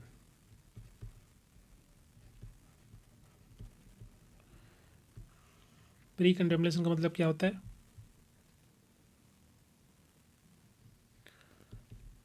इसका मतलब होता है कि हम समस्या को देख नहीं रहे होते हैं, we are not looking at the problem.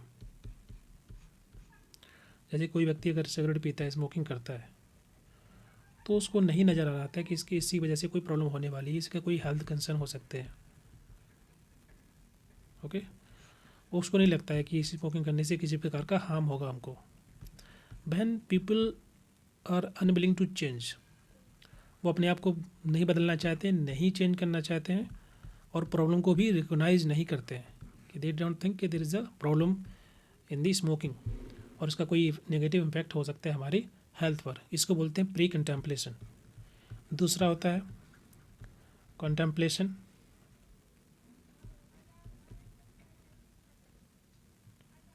Okay, इसका मतलब है कि यहाँ पर वो प्रॉब्लम को रिकग्नाइज कर लेते हैं कि भाई प्रॉब्लम है। If there is a concern with the health, वो उसको समझते हैं कि देयर इज़ अ प्रॉब्लम। अब उस पर उन्हें एक्ट करना है कि नहीं करना है, they will decide letter. Okay, लेकिन उनको ये समझ में आ जाता है कि देयर इज़ अ प्रॉब्लम, अगर स्मोकिंग करते हैं इसका इफ़ेक्ट है, कुछ ना कुछ नुकसान होगा, और वो दे विल थिंक अबाउट कि उसको क्विट करना है, कब से करेंगे। जैसे कि अभी 2026 स्टार्ट होगा तो रेजोल्यूशन लिया जाएगा कि 1 तारीख से नहीं पीना है। इसका मतलब contemplation, they recognize the problem and they know कि इसको कैसे एड्रेस करना है, एक्ट करना है, तो करेंगे नहीं करेंगे, दोनों चीज़ें हो सकती हैं। ओके, एक काइंड ऑफ एम्बिगुइटी होती है कि दे विल टेक एक्शन और not, that is a contemplation, but they aware about the problem.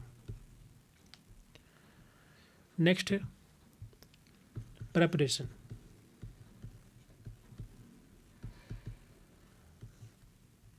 Preparation का मतलब होता है कि प्लान करना, एक कॉन्क्रीट प्लान बनाना, टू एक्ट। इसका मतलब कि और क्या हो सकता है कि हम रेडी हो जाते हैं कुछ बदलाव के लिए, कुछ चेंज के लिए हम प्लान बना लेते हैं, छोटे छोटे स्टेप ले सकते हैं कि हम इस प्रकार के बदलाव करेंगे for the short period of time. Okay, हम डिसाइड कर लिया कि हम जो है अगले नेक्स्ट मंथ से सिगरेट नहीं पियेंगे, तो ये मैंने प्लान बनाया है, अब नेक्स्ट मंथ उसको इम्प्लीमेंट करना है। ये है प्रेपरेशन। नेक्स्ट है एक्शन। तो आपने जो प्लान बनाया था उसको आप एग्जीक्यूट करोगे, then you are start doing something for change, बदलाव के लिए कुछ करना। जो आपने 1 महीने पहले बोला था कि after 1 month you will stop smoking, then you start implementing this plan for the change. फिर आता है आपका मेंटेनेंस। मेंटेनेंस का मतलब होता है कि जो बिहेवियर आपने नया अडॉप्ट किया है कि now you are not smoking, you have to maintain this behaviour, sustain करना उसको लंबे समय के लिए। ऐसा ना हो कि 10 दिन के बाद आपने दोबारा से सिगरेट पी ली। You have to maintain, you have to sustain this behaviour, this activity for the long time. Clear? Next है रिलैप्स, या इसको बोलते हैं टर्मिनेशन।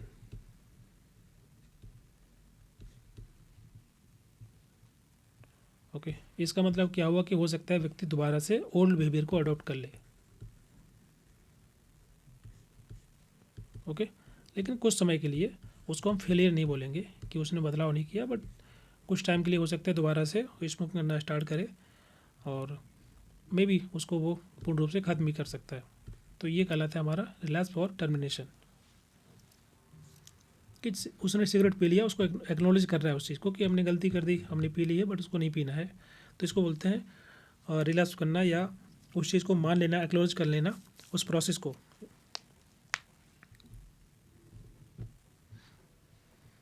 क्लियर? बोलिए। तो ये जो 6 स्टेप हैं चेंज के, बदलाव के, सब किस प्रकार से व्यक्ति का बिहेवियर बदलता है रिगार्डिंग द हेल्थ, अपने हेल्थ को लेकर कैसे उसके व्यवहार, उसके एक्शंस बदलते हैं, उसको बोलते हैं स्टेज ऑफ चेंज या ट्रांस थ्योरेटिकल मॉडल।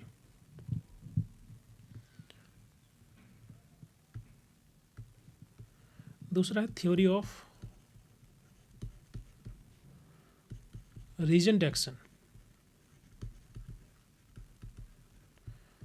इसको बोलते हैं TRA, given by the Fishbein and Ajzen, इनके द्वारा इसको दिया गया। थियोरी ऑफ रीजनड एक्शन का मतलब क्या होता है? रीजनड एक्शन मतलब एक ऐसा एक्शन जो कि किसी व्यक्ति के द्वारा अडॉप्ट किया गया है, तो उस बिहेवियर को, उस एक्शन को एक्सप्लेन करने के लिए इस थ्योरी को यूज़ करते हैं। Just to explain how any individual person, उसका जो एटीट्यूड है, उसका जो बिलीफ है, वो बिलीफ, वो एटीट्यूड किस तरीके से उसके बिहेवियर को बदल रहा है, ये बिहेवियर को प्रभावित कर रहा है, अफेक्ट कर रहा है, इन्फ्लुएंस कर रहा है। तो वो एटीट्यूड और वो बिलीफ को समझना होता है कि कैसे कोई चीज़ डेवलप हो रही है, व्यक्ति कोई एक्शन ले रहा है तो क्यों ले रहा है, इस प्रकार का बिहेवियर उसका क्यों है, तो वो क्या चीज़ है जो इन्फ्लुएंस कर रही है, एटीट्यूड और उसका बिलीफ। ओके, तो किसी व्यक्ति का बिहेवियर अच्छा है या नहीं है या बुरा है, उसको एवेलुएट करने के लिए हम देखते हैं कि उसका एटीट्यूड कैसा है उस चीज़ को लेकर। ओके, उसका बिलीफ क्या है, बिलीफ बनता कैसे, सोशल एस्पेक्ट से, और एटीट्यूड व्यक्ति का खुद का होता है।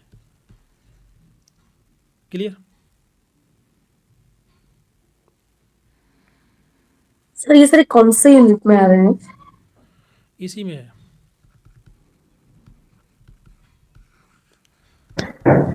क्योंकि सर वो इसमें दिख नहीं रहे नोट्स में। नोट्स में नहीं होगा, नहीं, मतलब यूनिट 6 में है, यूनिट 6 में PDF में है सर। लास्ट में जाओगे तो सबसे लास्ट में कुछ मॉडल दिए होंगे, तो वहाँ पर आप देखना, वहाँ मिल जाएगा ये।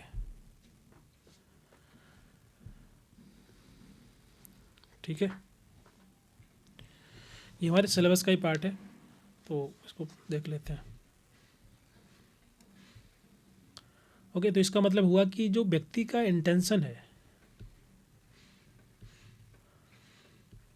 उससे हमको पता चल जाता है कि व्यक्ति का जो व्यवहार होगा, उसकी जो बिहेवियर होगा कैसा होगा।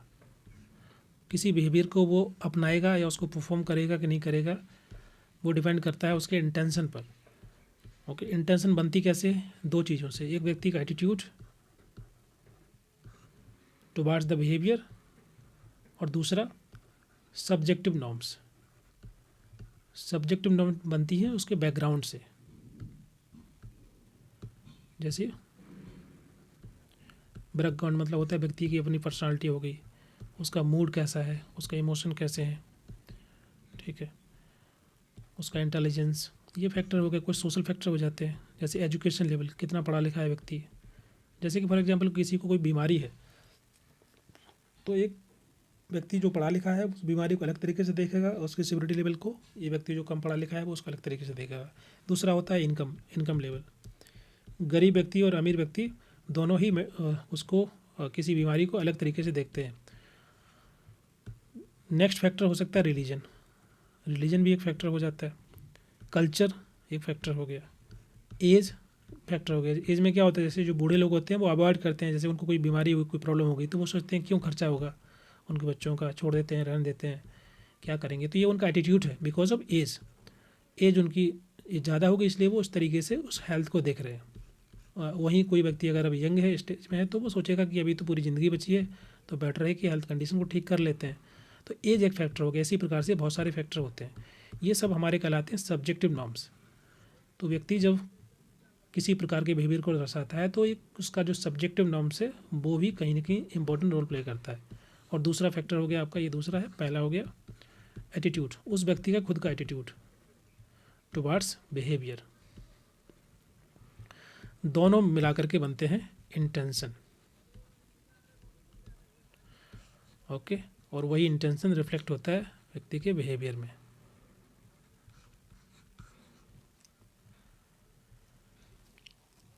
समझ में आ रहा है? जैसे for example if any social worker working with the client, और वो उसको वेट लॉस करना है,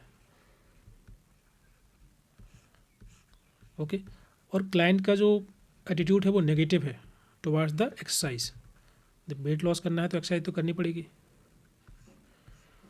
अब उसका जो व्यक्ति का खुद का एटीट्यूड है वो नेगेटिव, उसको लगता है कि ये सब बेकार की चीज़ें हैं, एक्सरसाइज करेंगे बोरिंग होता है, इतना टाइम जाता है, 50 चीज़ें हैं। तो इसका मतलब है कि एक्सरसाइज को लेकर के व्यक्ति का जो एटीट्यूड कैसा है, नेगेटिव है। तो हमारा व्यक्ति जो एटीट्यूड है टुवर्ड द बिहेवियर वो कैसा है, नेगेटिव है। दूसरा फैक्टर हो गया आपका बैकग्राउंड, जो सब्जेक्टिव नॉर्म्स हो गई। तो सब्जेक्टिव नॉर्म्स को लेकर के वो सोच सकता है नेगेटिवली इस तरीके से कि एक्सरसाइज करना उतना सही नहीं होता है, कोई इसको प्रमोट नहीं करता है, उसके जो फैमिली है, फ्रेंड है, वो शायद उसको अप्रूव नहीं करेंगे, फैमिली वाले बोलेंगे नहीं ये सब नहीं करना है। मतलब अगर सोचने को सोचा जाए इस तरीके से, तो अगर उसकी सोशल नॉर्म्स इस तरीके की हैं, उसके आसपास का एनवायरनमेंट इस तरीके का है कि वो नए बिहेवियर को अडॉप्ट करने के लिए प्रेरित नहीं कर रहा है, तो उसको हम नेगेटिव ही बोलेंगे। तो वेट लॉस करना, एक जो नया बिहेवियर को अडॉप्ट करने के लिए सबसे इंपॉर्टेंट है आपका इंटेंशन। इंटेंशन डेवलप होती है दो चीज़ों से, व्यक्ति के खुद का एटीट्यूड से, जो कि उसको लगता है कि वेट लॉस करना, एक्सरसाइज करना ये सब बोरिंग चीज़ है, ये नहीं हो पाएगा मुझसे, इतने सुबह मॉर्निंग में कौन जाएगा, कौन वॉक करने जाएगा, तो ये एटीट्यूड उसका नेगेटिव है। दूसरा है सब्जेक्टिव एक्सपीरियंस, वो भी कहीं ना कहीं नेगेटिव है, क्योंकि उसके आसपास के इन्वायरमेंट में ऐसे लोग नहीं है जो उसको ज़्यादा तवज्जो देते हैं वर्किंग, इसको एक्सरसाइज को, रनिंग को, वॉक करने को या डाइटिंग करने को। तो ये ओवरऑल जो इंटेंशन उसका नेगेटिव हो गया। तो नेगेटिव होगा तो ऑफकोर्स उसका नया बिहेवियर वो नहीं अडॉप्ट करेगा, वेट लॉस नहीं कर पाएगा, क्योंकि इंटेंशन ही नहीं है उसकी वेट लॉस करने की। क्लियर?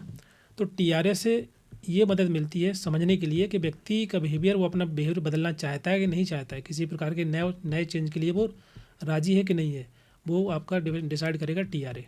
टीआरए से हम इजीली फाइंड आउट कर सकते हैं कि व्यक्ति का जो एटीट्यूड है कैसा है किसी भी चीज़ को लेकर। क्लियर? बोलिए।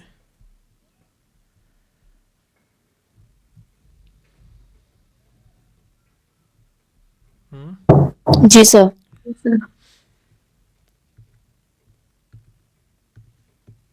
नेक्स्ट है हेल्थ बिलीफ मॉडल।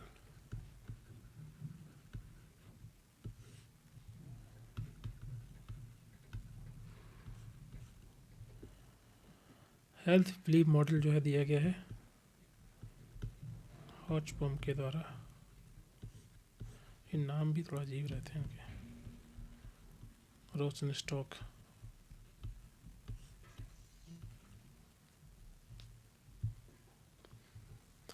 देखिए ये जो हेल्थ बिलीफ मॉडल है ना, ये दिखाता है कि हेल्थ को लेकर के लोगों का बिलीफ, कि कोई व्यक्ति अपने हेल्थ कंडीशन को ठीक करने के लिए रेडी क्यों नहीं होता है।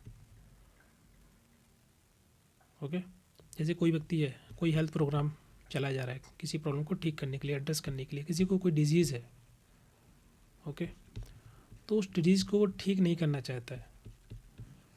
कोई व्यक्ति क्यों पार्टिसिपेट नहीं कर रहा है उस समस्या को एड्रेस करने के लिए, तो ये जो बिहेवियर है व्यक्ति का ना, उसको एक्सप्लेन करेंगे हम इस थ्योरी के माध्यम से, इस मॉडल के माध्यम से। हम health belief model that explain why people do not participate in a programme that is going to address और that is going to prevent the disease. Okay, तो कुछ फैक्टर्स होते हैं। पहला है मॉडिफाइंग फैक्टर।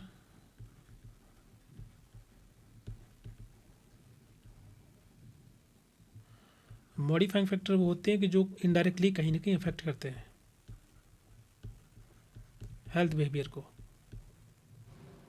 और उससे हमारा बिलीफ डेवलप होता है।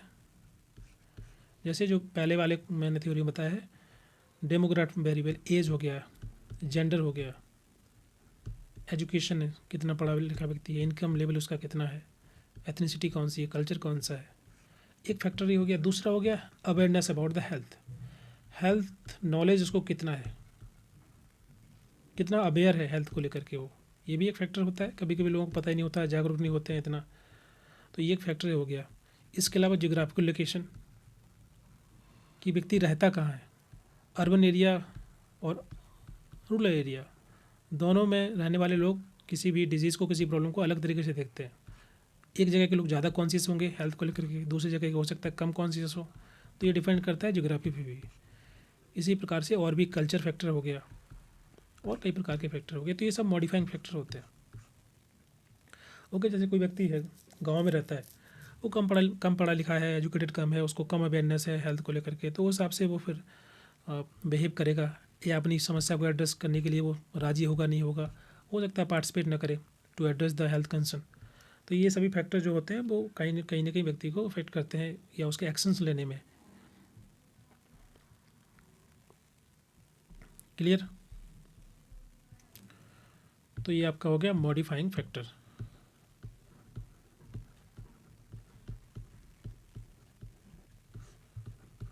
एज, जेंडर, ज्योग्राफी, कल्चर और there are so many things. दूसरा होता है इंडिविजुअल बिलीफ।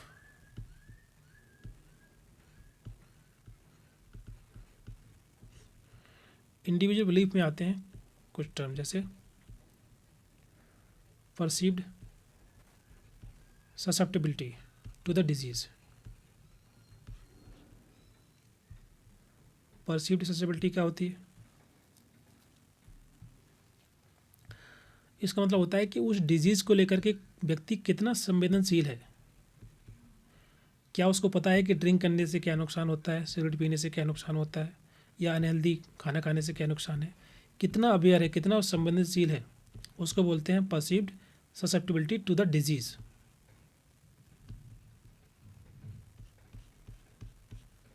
समझ में आ रहा है?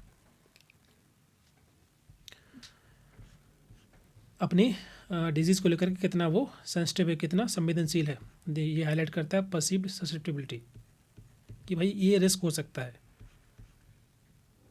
अगर इस प्रकार की बीमारी होगी, इस प्रकार की हेल्थ कंडीशन होगी तो ये रिस्क है, ये प्रॉब्लम हो सकती है। तो व्यक्ति कितना संवेदनशील होगा कि क्या क्या कॉन्सिक्वेंसेस हो सकते हैं इस डिजीज़ होने के। अगर वो सिगरेट पीता रहेगा तो क्या क्या हेल्थ कंडीशंस हो सकती हैं जो कि इफेक्ट करेंगे उसके ओवरऑल हेल्थ को। तो परसीव्ड ससेप्टिबिलिटी कहलाती है, उसको बोलते हैं the perception we can say about the risk. दूसरा है perceived severity of disease to the disease. कोई स्पेसिफिक हेल्थ कंडीशन डेवलप होती है तो उसके क्या क्या कॉन्सिक्वेंसेस हो सकते हैं, उसकी सीरियसनेस कितनी हो सकती है, इससे क्या क्या नुकसान हो सकता है, उस चीज़ को जानना।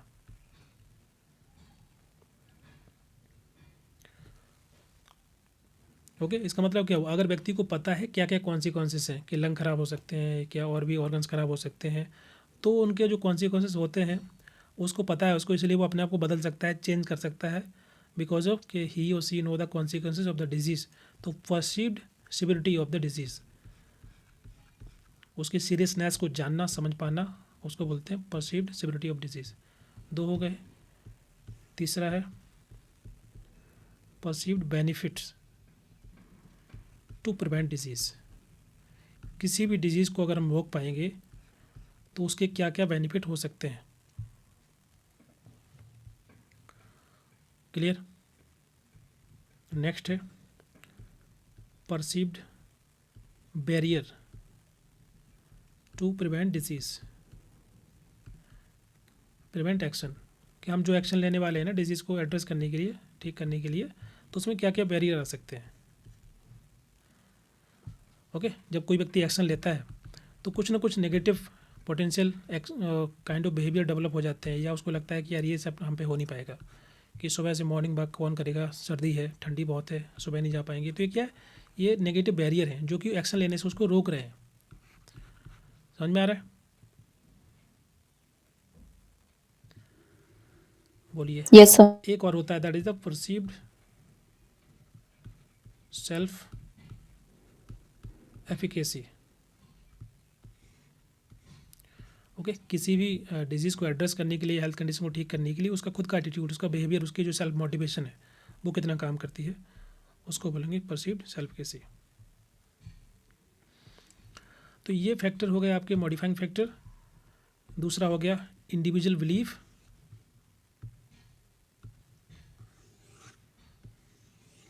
ये दोनों मिलकर के व्यक्ति एक्शन लेगा कि नहीं लेगा वो डिपेंड करेगा। तो इंडिविजुअल का जो बिहेवियर है that depend on these factors. इसमें एक चीज़ और आता है that is the use to action.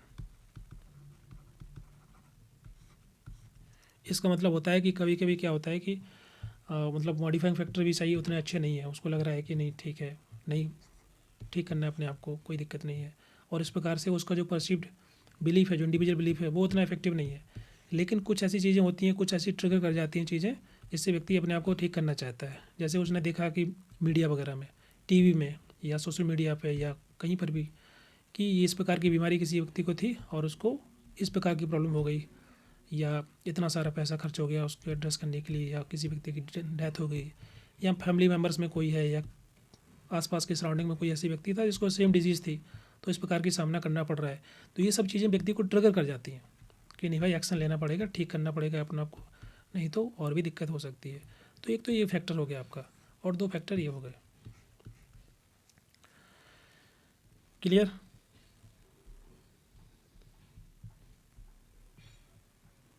बोलिए।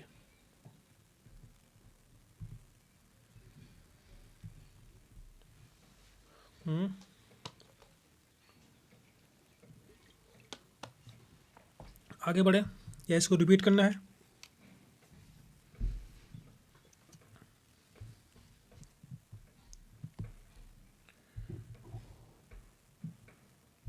कुछ बोलेंगे आप लोग? सर अगला टॉपिक करा दीजिए। ठीक है, आगे कुछ इम्पोर्टेंट पॉइंट है उनको देख लेते हैं। Income tax exemptions clause.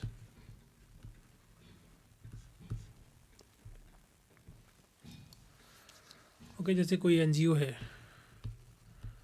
उसको कब टैक्स एग्जम्पशंस मिलता है, कोई डोनर है उसको कब टैक्स एग्जम्पशन मिलता है, उसको लेकर के जो डिफरेंट क्लॉज हैं उसको अंडरस्टैंड करते हैं। जैसे सेक्शन 35 AC, ये किसको लेकर के है? एनीबॉडी?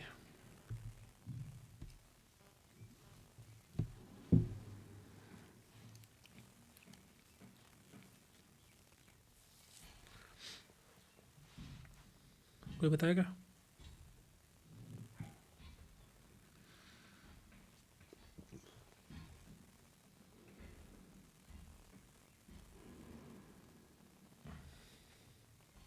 ये सबसे लास्ट में दिया होगा नोट्स में, उसमें कुछ 1-2 और सेक्शन है। सेक्शन 35 का मतलब क्या होता है? 35 AC। तो इसमें रिलैक्सेशन रहता है ना 100%, जो डोनर होते हैं, जो एनजीओ वाले जितना भी अपना देखिए डोनर करते को हैं तो उसको वो क्लेम कर सकते हैं। 100 को 100% रिजेक्शन होगा, लेकिन इसमें क्या होता है, गवर्नमेंट जो है कुछ प्रोग्राम, कुछ ऐसे इनिशिएटिव जो है उसको इस कैटेगरी में डालती है, सेक्शन 35 AC, और उसके बारे में नोटिफिकेशन जारी करती है। ठीक है, अब इस प्रोजेक्ट को कोई एनजीओ वगैरह ले सकता है, या कोई भी बॉडी जो है प्राइवेट इंस्टीट्यूट भी ले सकता है। ओके, उस प्रोजेक्ट को रन करने के लिए, चलाने के लिए, एग्जीक्यूट करने के लिए। उसके बाद फिर अंडर सेक्शन 35 AC उसको टैक्स एग्जम्पशंस मिलता है टू 100%। समझ में आ रहा है? तो जो प्रोजेक्ट है ना, शायद सर ये बंद हो गया ना, अब 80 AG आ गया ना सर। 80G सर ये मेरे ख्याल से 2017 में 35 AC बंद हो गया था, अब 80G आ गया, क्योंकि मैंने जब लास्ट टाइम वर्क किया था एनजीओ में, ओके। तो हम 80G की स्लिप ही देते थे अच्छा, ओके इनकम टैक्स में, रिबेट में। ओके। तो ये भी ऐसा भी तो हो सकता है कि जिस एनजीओ में आप काम कर रहे हो वो सेक्शन 30 AC के जो प्रोग्राम है उसमें शायद ना आता हो वो। सी इसके जो प्रोग्राम होते हैं, या जो ऐसा हो सकता है सर, ऐसा हो सकता है। क्योंकि इसके जो प्रोग्राम होंगे वो स्पेसिफिक होते हैं, गवर्नमेंट जारी करती है वो नोटिफिकेशन कि these are the programme, these are the initiative, इसको आप अगर इम्प्लीमेंट करते हैं, कोई एनजीओ लेता है, तो तभी आपको अंडर सेक्शन 35 AC के अंदर उनको एग्जम्पशंस मिलेगा, tax exemptions. So these are the very specific programme, they are not all. मतलब ऐसा नहीं कि कोई भी प्रोग्राम आप ले रहे हैं उस पर सेक्शन 35 AC लगेगा। ओके, सेक्शन 80G ये क्या है बताइए? सर थोड़ा इसको और बता देंगे क्या? 35 AC। देखो सेक्शन 35 AC को समझो ऐसे, फॉर एग्जांपल गवर्नमेंट के द्वारा 5 प्रोजेक्ट लॉन्च किए गए। 5 प्रोजेक्ट इस प्रकार के हैं कि for example they are providing the education in the tribal area to the PBTG। Okay, तो ये 5 प्रोजेक्ट हैं। अब जो एनजीओ काम कर रहे हैं PBTG पर, या शिक्षा, उनके शिक्षा को लेकर के, तो वो ये प्रोजेक्ट को ले सकते हैं। So these are very specific project that is specify under section 35A कि जो कंपनी जो एनजीओ जो एजेंसी इन प्रोजेक्ट को लेगी सरकार के वही अंडर 35A उनको जो है टैक्स एजम्पशंस मिलेगा। तो that is very specific problem जो कि इसी सेक्शन के अंदर आते हैं। समझ में आ रहा है? बोलिए। जी सर। जैसे कि पीबीटीजी फॉर एग्जांपल मैंने लिया है, तो बहुत सारे प्रोजेक्ट होंगे गवर्नमेंट के जो कि एजुकेशन को लेकर होंगे, बहुत सारे होंगे हेल्थ को लेकर के, बहुत सारे होंगे जो रोजगार को लेकर होंगे, लेकिन उन्होंने मेंशन किया है कि एजुकेशन के ही 5 प्रोजेक्ट हैं, इन्हीं पे आपका सेक्शन 135 लागू होता है। तो अगर आप ये प्रोजेक्ट करोगे तभी आपको इसके थ्रू टैक्स एजम्पशन मिलेगा, बाकी किसी प्रोजेक्ट पे नहीं है। क्लियर? Thank you sir. तो सर ये जो टैक्स मतलब ये है ना, जो एग्जेम्पशन है गवर्नमेंट वो प्रोजेक्ट है एनजीओ को उसकी मिलेगा ना? एजेंसी मिलेगा। हाँ, जो भी एनजीओ है, कोई भी एनजीओ जो एंटाइटल्ड है, मतलब उनकी एक कमेटी बनती है। सेक्शन 135 में एक नेशनल कमेटी होती है और उसमें जो एनजीओ ऑलरेडी काम कर रहे हैं वो उसमें अपने आप को वो करेंगे, एनरोल करेंगे। देन उसके बाद डिसाइड किया जाएगा जो कमेटी के माध्यम से कि किसको प्रोजेक्ट देना है, किसको अप्रूव करना है। फिर जो एनजीओ काम कर रहा है उसको लेकर के, उस प्रोग्राम को लेकर के वही एग्जेम्प्टेड होगा। ठीक है सर। नेक्स्ट है सेक्शन 80G। मतलब जो गवर्नमेंट का प्रोग्राम होगा उससे एजेंसी मिलेगा, राइट सर? हाँ, सरकार का ही जो सेंट्रल गवर्नमेंट अप्रूव करेगी कि ये गिनती के एनजीओ हैं, ये 50 एनजीओ हैं, और उनको नोटिफाई किया जाएगा जो एलिजिबल होंगे कि भैया आप ही लोग अप्लाई कर सकते हो सेक्शन 35AC के लिए। तो ये 5 प्रोजेक्ट हैं, आप लोग अपना जो है जो टेंडर बनता है वो भेजेंगे, वो लोग अप्रूव करेंगे जिसको अप्रूव करना होगा, और वही एलिजिबल होगा अंडर 35AC। सेक्शन 80G क्या है?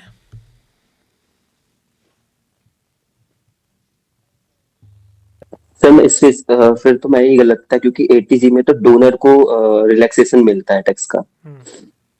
35AC उसमें मिलता है, डोनर में तो सॉरी 80G में तो डोनर को मिलता है सर बेनिफिट। 80G बेसिकली है डोनर के लिए,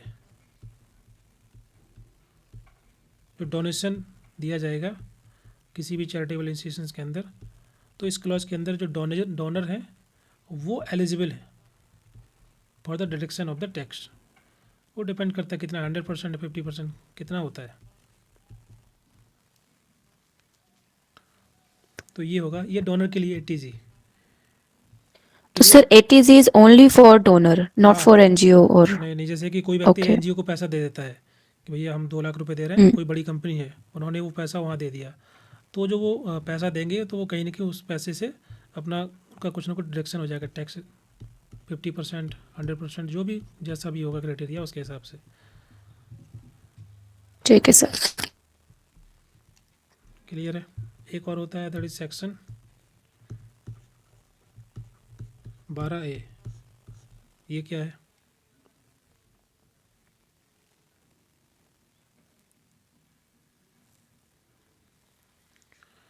देखिए सेक्शन 12A ये होता है कि जो NGO if they are working for the social welfare,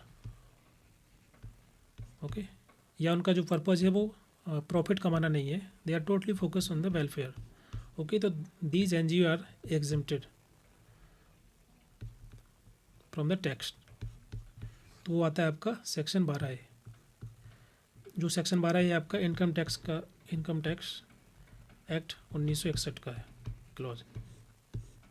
तो जो भी संस्थान चैरिटेबल एक्टिविटी कर रहे होते हैं, वेलफेयर एक्टिविटी कर रहे होते हैं, रिलीजियस इंस्टीट्यूशंस भी होती हैं इसके अंदर, एनजीओ भी होते हैं, तो वो टैक्स एजेंशंस के लिए एलिजिबल हैं, ओके। उनको टैक्स रिलीफ तभी दिया जाएगा अगर वो इस प्रकार का काम कर रहे हैं सोशल वेलफेयर के लिए या प्रॉफिट नहीं कमा रहे हैं, उनका फोकस केवल चैरिटेबल एक्टिविटी करने पर है।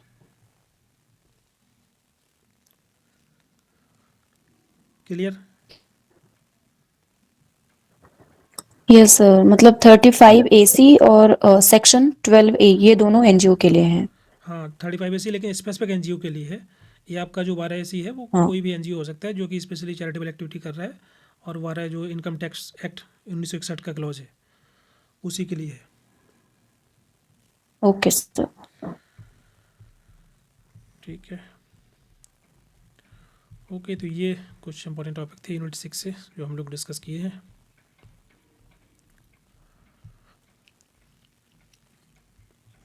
ओके, तो यहाँ पर हमारा ये सब रिवीजन कंप्लीट होता है। अगर आपको कोई कल तक कोई भी टॉपिक लगे जिसमें आपको डाउट हो रहा है तो आप मुझे ग्रुप में भेजना, मैं एक क्लास और ले सकता हूँ। तो जो भी रैंडम डाउट है कहाँ पर सेंटर कहाँ पर? सर आप बोलिए। सर आप ये थोड़ा स्ट्रेटेजी बताएंगे कि हमें पहले पेपर 1 सॉल्व करना चाहिए, पेपर 2 या फिर कैसा? इसमें आप ये कर सकते हैं कि जो पेपर आपको लग रहा है आपका मतलब स्ट्रॉन्ग पेपर है, जिस पे आपका अच्छा कमांड है, ठीक है, या जो टॉपिक जिन पे आपका अच्छा कमांड है, तो आप पहले वही फोकस करिए, चाहे पेपर 1 हो या पेपर 2 है। जिनका जैसे फॉर एग्जांपल मैथ रीजनिंग अच्छा है, तो अगर आप जल्दी स्टार्टिंग में करोगे ना तो जल्दी आप क्वेश्चन सॉल्व कर पाओगे, आपका जो स्ट्रॉन्ग पार्ट है वो जल्दी कवर हो जाएगा, फिर आपको ईजी होगा बाकी सॉल्व करने में। क्योंकि एक बार आपके क्वेश्चन सही होना शुरू हो गए तो एक कॉन्फिडेंस आ जाता है कि यार पेपर ईजी लग रहा है आपको, तो फोकस करो वो टॉपिक पे जो आपको ईजी लगते हो, या वो पेपर 1 हो या पेपर 2 हो, जो आपको ईजी लग रहा हो, जिसमें कम टाइम लगे, आप जल्दी सॉल्व कर पाओगे। ठीक है, तो पेपर 1 करिए, पेपर 2 करिए। क्लियर? तो जैसे फॉर एग्जांपल ठीक है सर। मैंने जब एग्ज़ाम दिया था तो मैंने जो पैसेज थे ना, पैसेज सॉल्व किए थे सबसे पहले मैंने पेपर 2 के, क्योंकि मुझे लग रहा था कि पैसेज में जल्दी सॉल्व कर लूँगा, तो ये अंदर से कॉन्फिडेंस बिल्डअप हो जाता है कि ये 5-10 क्वेश्चन थे, जल्दी सॉल्व हो गए, तो बाकी धीरे धीरे करके आप और वो क्वेश्चन सॉल्व कर पाते हो। क्योंकि शुरू में अगर क्वेश्चन गलत हो गए ना तो फिर कहीं ना कहीं अंदर से थोड़ा कॉन्फिडेंस कम हो जाता है कि यार पेपर अच्छा नहीं आया है, क्वेश्चन डिफिकल्ट है, भले बाकी क्वेश्चन ईजी हो, लेकिन शुरुआत आपकी अच्छी होनी चाहिए। तो better focus on any paper 1 और पेपर 2 जो आपको ईजी लगता हो थोड़ा कंपेरेटिवली। ठीक है। और पहले आप लोग ये काम करना कि सबसे पहले 1 सेकेंड,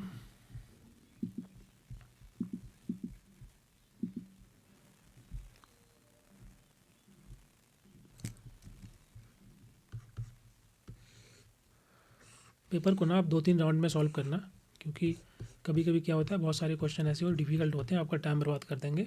तो फोकस करना कि आप 60%, 55 to 60 और 65 to 70 जो भी आपकी रेंज हो मॉक टेस्ट की उस हिसाब से। तो पहले फोकस करना है कि आप वो 60% क्वेश्चन सॉल्व करो जो आपको ईजी लग रहे हैं या जिनको सॉल्व करने में ज़्यादा टाइम नहीं जा रहा है, टाइम कंज्यूमिंग नहीं है। वो क्वेश्चन पढ़ोगे तो आपको आइडिया लग जाएगा कि ये क्वेश्चन हमको आ सकता है कि नहीं आ सकता है।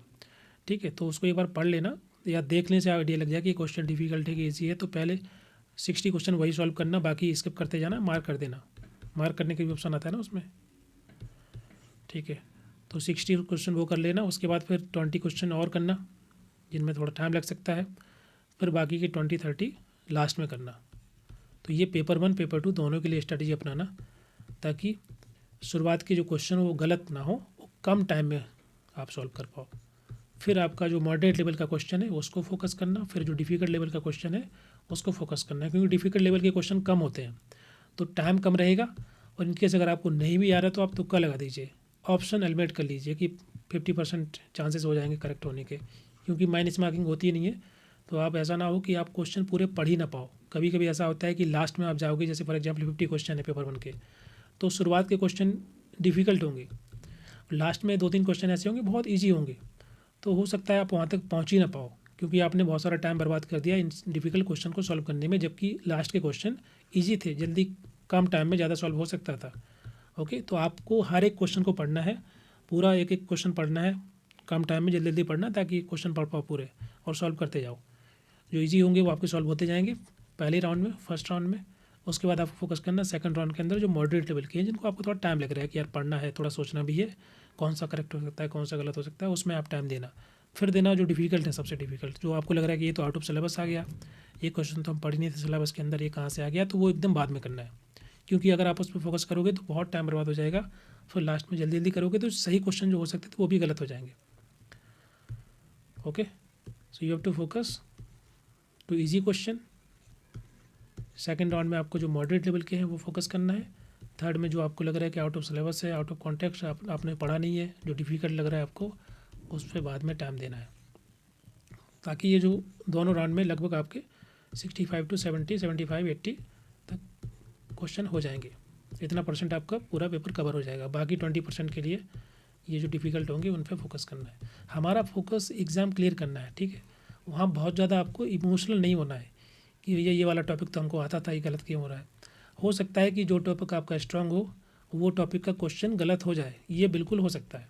और जो क्वेश्चन आपका स्ट्रांग ना हो पेपर, जो टॉपिक आपका हो सकता है उस क्वेश्चन से इतना इजी क्वेश्चन आ जाए कि वो आप सही कर पाओ। ठीक है, तो आपको एक ओवरऑल पेपर को सॉल्व करना है, वहाँ पर ऐसा नहीं फोकस करना है कि यार ये टॉपिक तो मैंने इतना बढ़िया पढ़ा था, इसके क्वेश्चन गलत कैसे हो गए। तो ये पूरी प्रोबेबिलिटी है कि कभी कभी क्वेश्चन गलत हो जाते हैं आसान जो आपको लगता है टॉपिक। ठीक है, जैसे फॉर एग्जांपल पेपर 1 में मैंने जब एग्ज़ाम दिया था तो मैथ, मुझे लगता था कि मैथ और ये पैसेज वगैरह इजी लगता है मुझे, जल्दी सॉल्व कर लूँगा। तो मैथ वाला पार्ट मैंने लास्ट में सॉल्व किया, टाइम कम रह गया था, तो उसमें मेरे क्वेश्चन गलत हो गए। वो तो ये कहो कि बाकी जो पेपर था ना जिसमें इसमें इंडियन लॉजिक है, जो कि मैं पढ़ के नहीं गया था, मुझे लगता था ये बहुत डिफिकल्ट लगता है मुझे, इसको छोड़ देते हैं। थोड़ा सा पढ़ा था मैंने, उसमें बहुत ईजी क्वेश्चन आ गया तो मैंने वो कर दिया था। तो जो डिफिकल्ट लगता है टॉपिक, कभी कभी वहाँ से बहुत ईजी क्वेश्चन आ जाते हैं, और जो आपको ईजी लगता है वो बहुत डिफिकल्ट होता है। तो आपको ओवरऑल पेपर को देख के चलना है, ना कि किसी एक चैप्टर को या किसी एक पेपर 1 पेपर 2 को। ठीक है, पूरा पढ़ना है, पहले इजी क्वेश्चन करने हैं, फिर मॉडरेट लेवल के क्वेश्चन करने हैं, फिर आपको डिफिकल्ट करने हैं। क्लियर?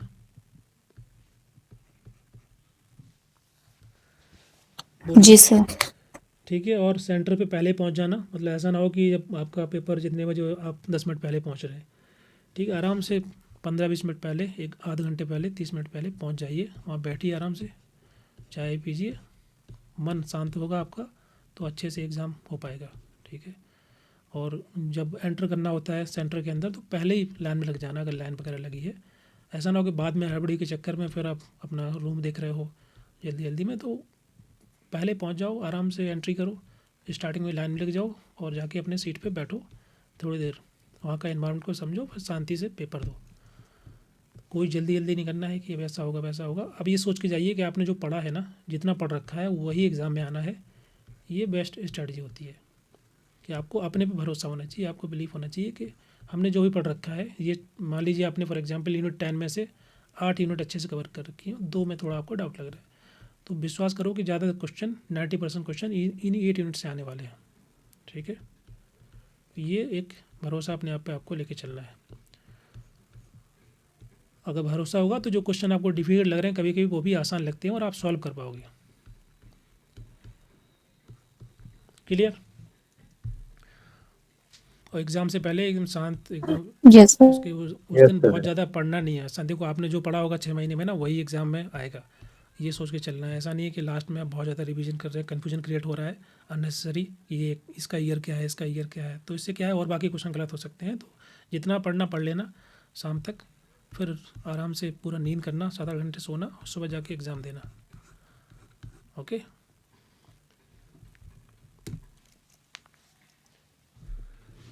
ठीक है। जी सर। Yes sir. ओके, उसके बाद जब आपका एग्ज़ाम हो जाए तो फिर मुझे क्वेश्चन वगैरह शेयर करना जो भी आपको याद रहे, रिमेंबर क्वेश्चन दो सब, क्योंकि इतने सारे स्टूडेंट अगर सबको 2-4-5 क्वेश्चन याद रहेंगे तो हम लोग पूरा पेपर डिस्कस कर सकते हैं कि कैसे क्वेश्चन आ रहे, किस टाइप का क्या है। ओके, और कुछ पूछना है? यही है, और ये है कि आप एग्ज़ाम देने जाओगे तो खाना आना कम खा के जाना, मतलब ऐसा ना हो कि भूखे जाओ तो वहाँ भूख लगाए, हल्का खा लेना थोड़ा सा, ताकि नींद, वैसा ना ज़्यादा खा लोगे नींद आएगा, कम खाओगे तो फिर वहाँ दिमाग जाएगा कि पेट खाली है, भूख लग रहा है।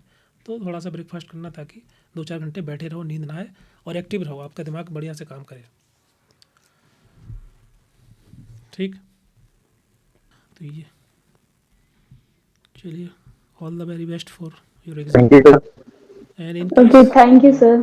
Thank you everybody. और Thank you, sir. इनको आपको अगर लग रहा है किसी मतलब टॉपिक में डाउट वगैरह है अभी भी, तो आप मुझे ग्रुप में डाल देना, मैं शाम को एक क्लास ले सकता हूँ। अगर 2-4-5-10 टॉपिक होंगे तो उनको हम लोग डिस्कस कर लेंगे। ठीक है, इनकेस नहीं है तो अपना रिवीजन करिए बढ़िया ठीक है से, सर। जो जितने टॉपिक हैं आपने पढ़ रखे हैं, जो आपके नोट्स हैं उसको रिवाइज कर लीजिए अच्छे तरीके से, और जो नोट्स मैंने दिए हैं, जो आपका कंपाइलेशन PDF है उसको पढ़ लेना। जो फाइनल रिवीजन नोट्स है ना, वो सब इंपॉर्टेंट टॉपिक हैं, तो बार बार रिपीट होते हैं तो वो कॉमन ही रहेंगे, तो उसको आप अच्छे से पढ़ लीजिए सभी टॉपिक को। ठीक है, वहाँ से हर साल लगभग बहुत सारे क्वेश्चन आते हैं, जो लोग दिए होंगे लास्ट ईयर उनको पता होगा। तो वो जो जितने भी टॉपिक हैं उसके अंदर वो सब इंपॉर्टेंट हैं, वहाँ से क्वेश्चन बहुत सारे बनते हैं, तो आप पढ़ के जाइए। और जो विवेक सर ग्रुप के अंदर वो क्वेश्चन शेयर करते हैं, आपने देखा होगा, तो वहाँ से भी क्वेश्चन बहुत सारे आते हैं, तो वो आप लोग सॉल्व कर लेना अगर, अभी तो फिलहाल एक ही दिन बचा हुआ है। Okay, all the very best for exam. जी सर। बढ़िया से एग्ज़ाम दीजिए, उसमें मत बताइए कैसा है आपका एग्ज़ाम हुआ उसके बाद। ओके, चलिए, best of luck and thank you sir. Revise कर लीजिए, अभी टाइम है, और अच्छे से पढ़ लीजिए। देन इन केस आपको डाउट होता है कोई भी, तो ग्रुप में मैसेज करना कि ये वाला टॉपिक थोड़ा डिफिकल्ट लग रहा है, इसको थोड़ा समझा दीजिए, तो मैं दोबारा से क्लास लेकर के हम लोग डिस्कस कर लेंगे बाकी टॉपिक। चलिए फिर हम लोग क्लास एंड करते हैं। Thank you everybody, thank you so much for joining this. Thank you so much sir. Thank you sir. Thank you so much sir. Thanks to all.